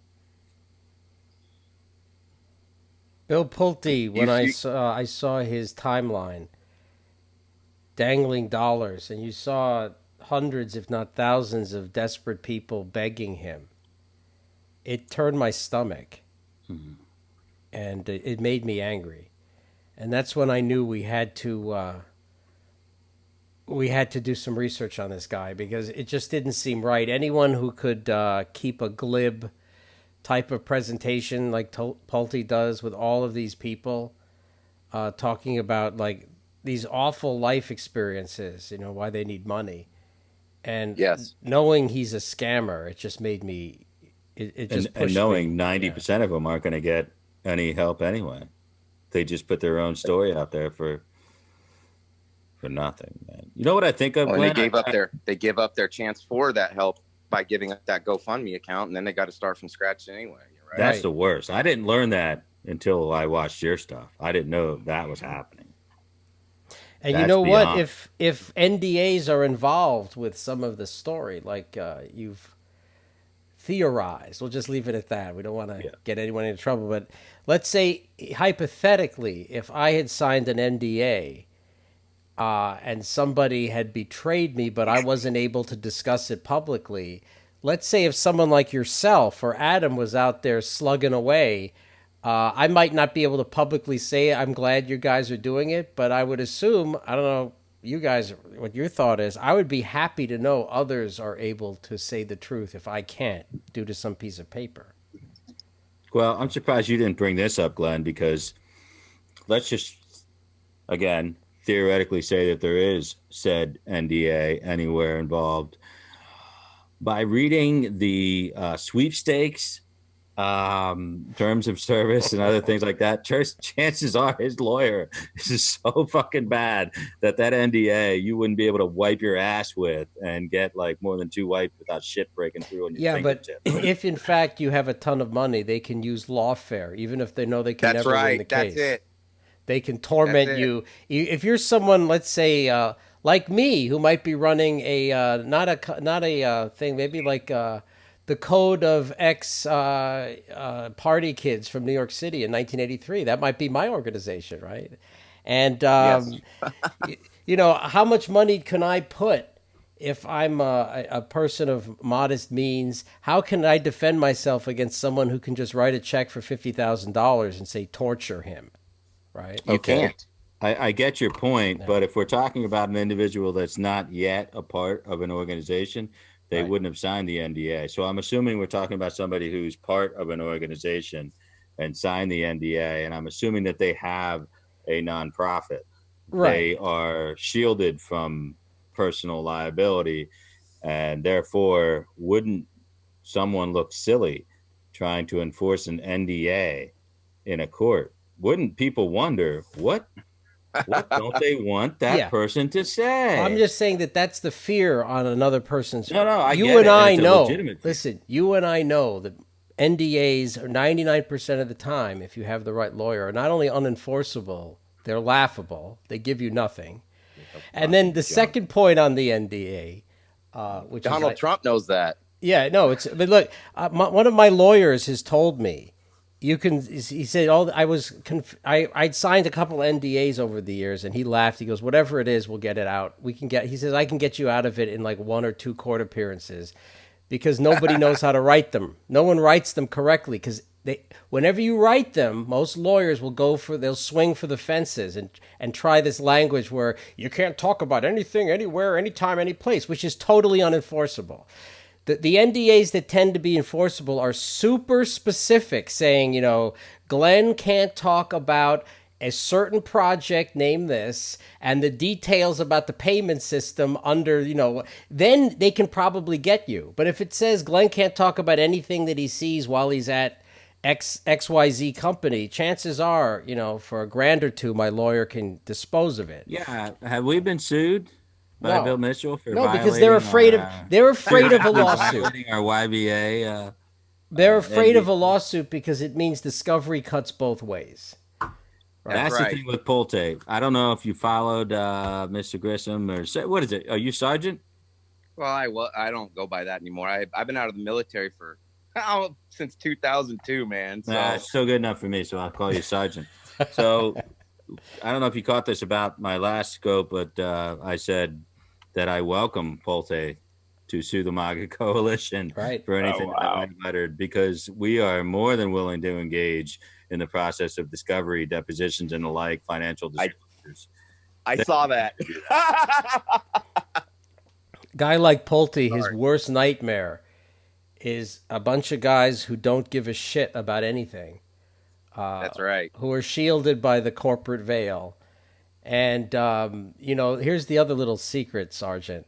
Everything you need to know that could ever be known about MAGA Coalition is already publicly disclosed on the FEC.gov website. Oh, good luck. Every bank statement, we've had people hit us because we had what's his name? I can't believe it. Gorka. We had Sebastian Gorka work for us for 60 days, and he went to a fundraiser on our behalf and claimed he didn't have enough clothes, so we let him buy some suits or whatever, and people were slamming us for his lavish lifestyle of spending $600 on a couple of suits and shoes or whatever.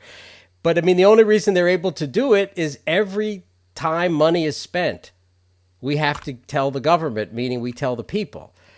Yeah, Can I Bill see. can Bill Pulte say that? And what does Bill Pulte have to hide? I wonder. You know.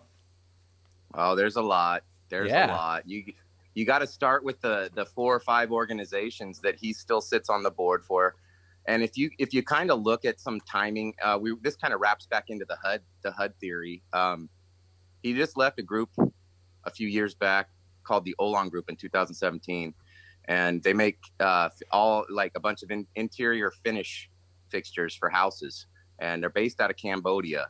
And so the only reason I bring that up is because he sits on the board of, I think, 3 or 4 different companies right now. And each one of these companies is either involved in capital lending of some sort for homes, or making products that build homes. And when you try to get inside of an administration, i.e. trying to get a position in HUD, you're going to need distance from those companies for X amount of years, correct? Probably. And so how great would it be for someone whose family has built life all over this country's face to then be able to wrap back around and dole out HUD contracts, possibly, to companies that he is affiliated with or was affiliated with, to rebuild on the places where he may have been knocking buildings down. I don't know. That's a theory. I don't know. Well, that's the thing. When you're crooked, anything is possible. Right. I like the way the sergeant signs off with, I don't know, it's a theory, because that is perfect legalese. Thank you. You will never, ever be brought or deposed in a court of law. Thank you. As long as you have that tagline on the end of it, that little disclaimer, that's pretty nice. That's it. Adam and I are very good at theorizing. So good that many of the people we've theorized on have fled for the hills rather than have the theories keep going. Some people we've theorized no longer exist on social media. Right. Well, I think that's a team I want to be a part of, right? That sounds like we would love to have my you. type of guys. Yeah, I think we're doing important work, because if we don't, my fear is the Trump momentum will end up like the Tea Party. It will morph into some kind of money scams and gaslighting exercises, and Trump will be harmed by it irrevocably. You know? Correct.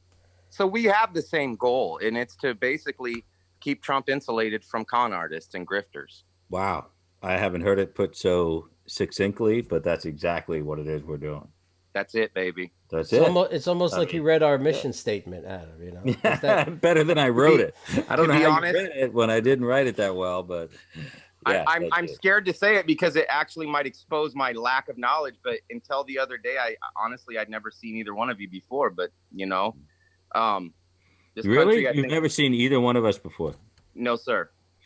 I don't know how to tell you this, but I'm kind of a big deal, and I've got a library filled with leather-bound books and smells of rich mahogany. right? But it doesn't have a naked picture of Bill Clinton on his belly with his feet in there, does I it? guarantee I do. Bill not. Mitchell maybe, All but not right. Bill Clinton. That is one Anchorman line that is not. Good. Anyway, I think that there is some cross-pollination opportunities here, Sergeant. Good. That's great. I'm good with that. I think the more the merrier, because as we get closer to 2020, the fuckery must end. You know, it's got to end. The fuckery must end. Yeah. I like that. That's a good bumper sticker. Yes. The fuckery must end. We'll send the first one to Pulte. He can put it on one of his. That's a good, like, Trump 2020. The fuckery must end. Fuckery must end. I have a flag hanging from my front porch that says Trump 2020, no more bullshit.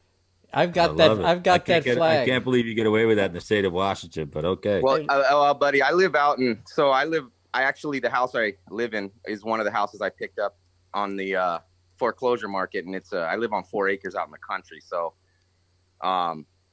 there's a road that goes a little ways. It goes past my house, but it's a ways off my porch. I don't think a lot of people can make it out, but either way, it's out there. That's beautiful.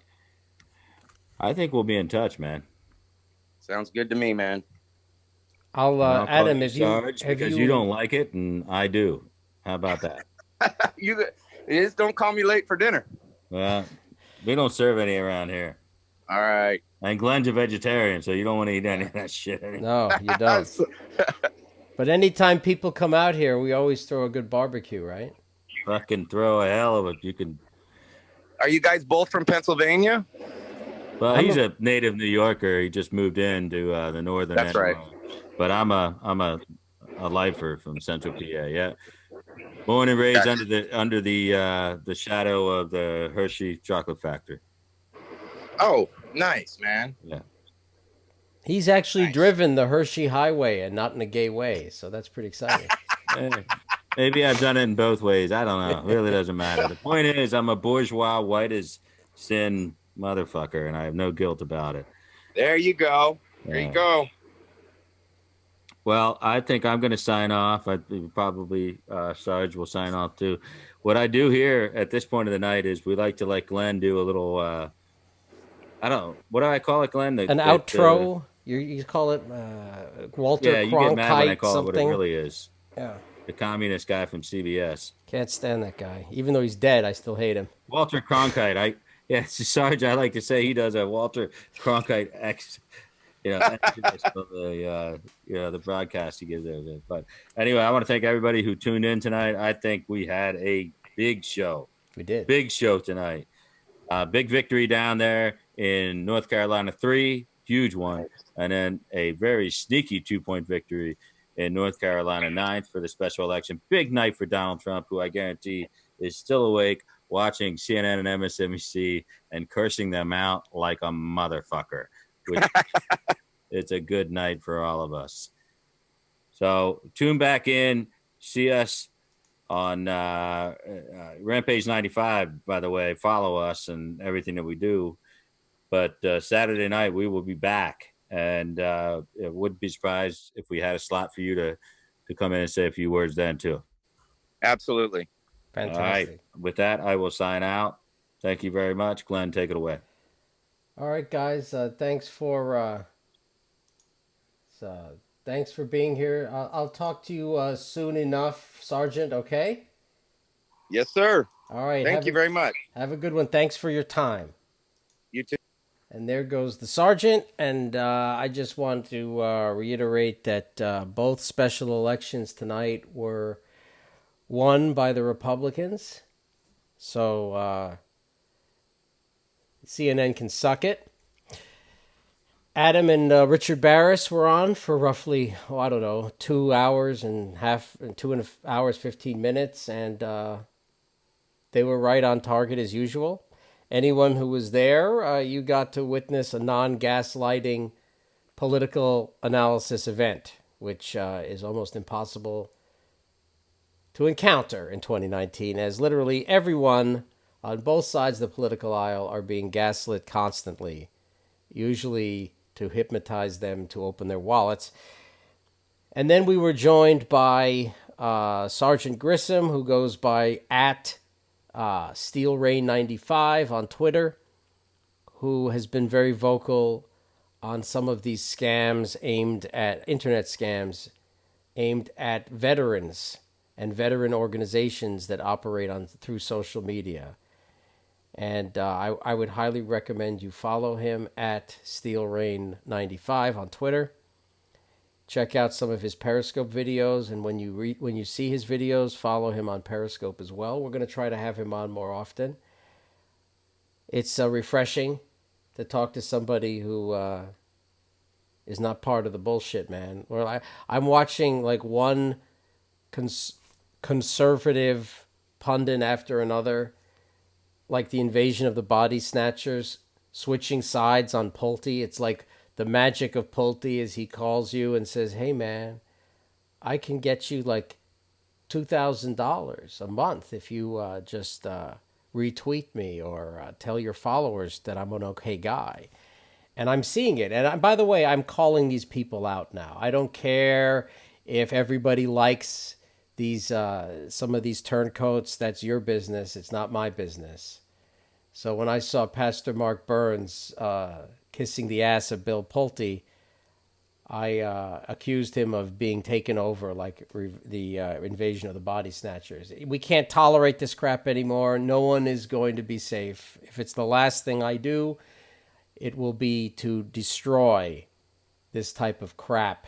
We have to get Donald Trump reelected in 2020. After that, you can be guaranteed I'm going to disappear from all social media because, frankly, I will have done my part for the country. I'll be too old to give a shit anymore.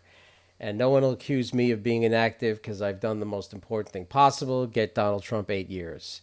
But it's not going to happen if we allow scumbags like In the Matrix, Jeffrey Peterson, foreigners like Joe M., and other Q morons, as well as now this Bill Pulte cult. And who knows what's coming next week? You see, every time it's like, you crushed one water bug and then you find out you've got a rat infestation. And then you kill the rats and you find out actually, that coyotes have moved in. Eventually there's bears living in your living room. We've got to keep fighting. We're almost there. We've got a year and a couple months. And keep our heads to the ground. Get Trump in for another 4 years, make the libs cry, and make the DNC die. I will see you guys when I see you, probably on Periscope during the week for some call-in shows, and then Saturday, 11 p.m. Eastern Standard Time, SNL with Adam Gingrich. Take it easy, everybody, and try to have a fantastic week. See ya.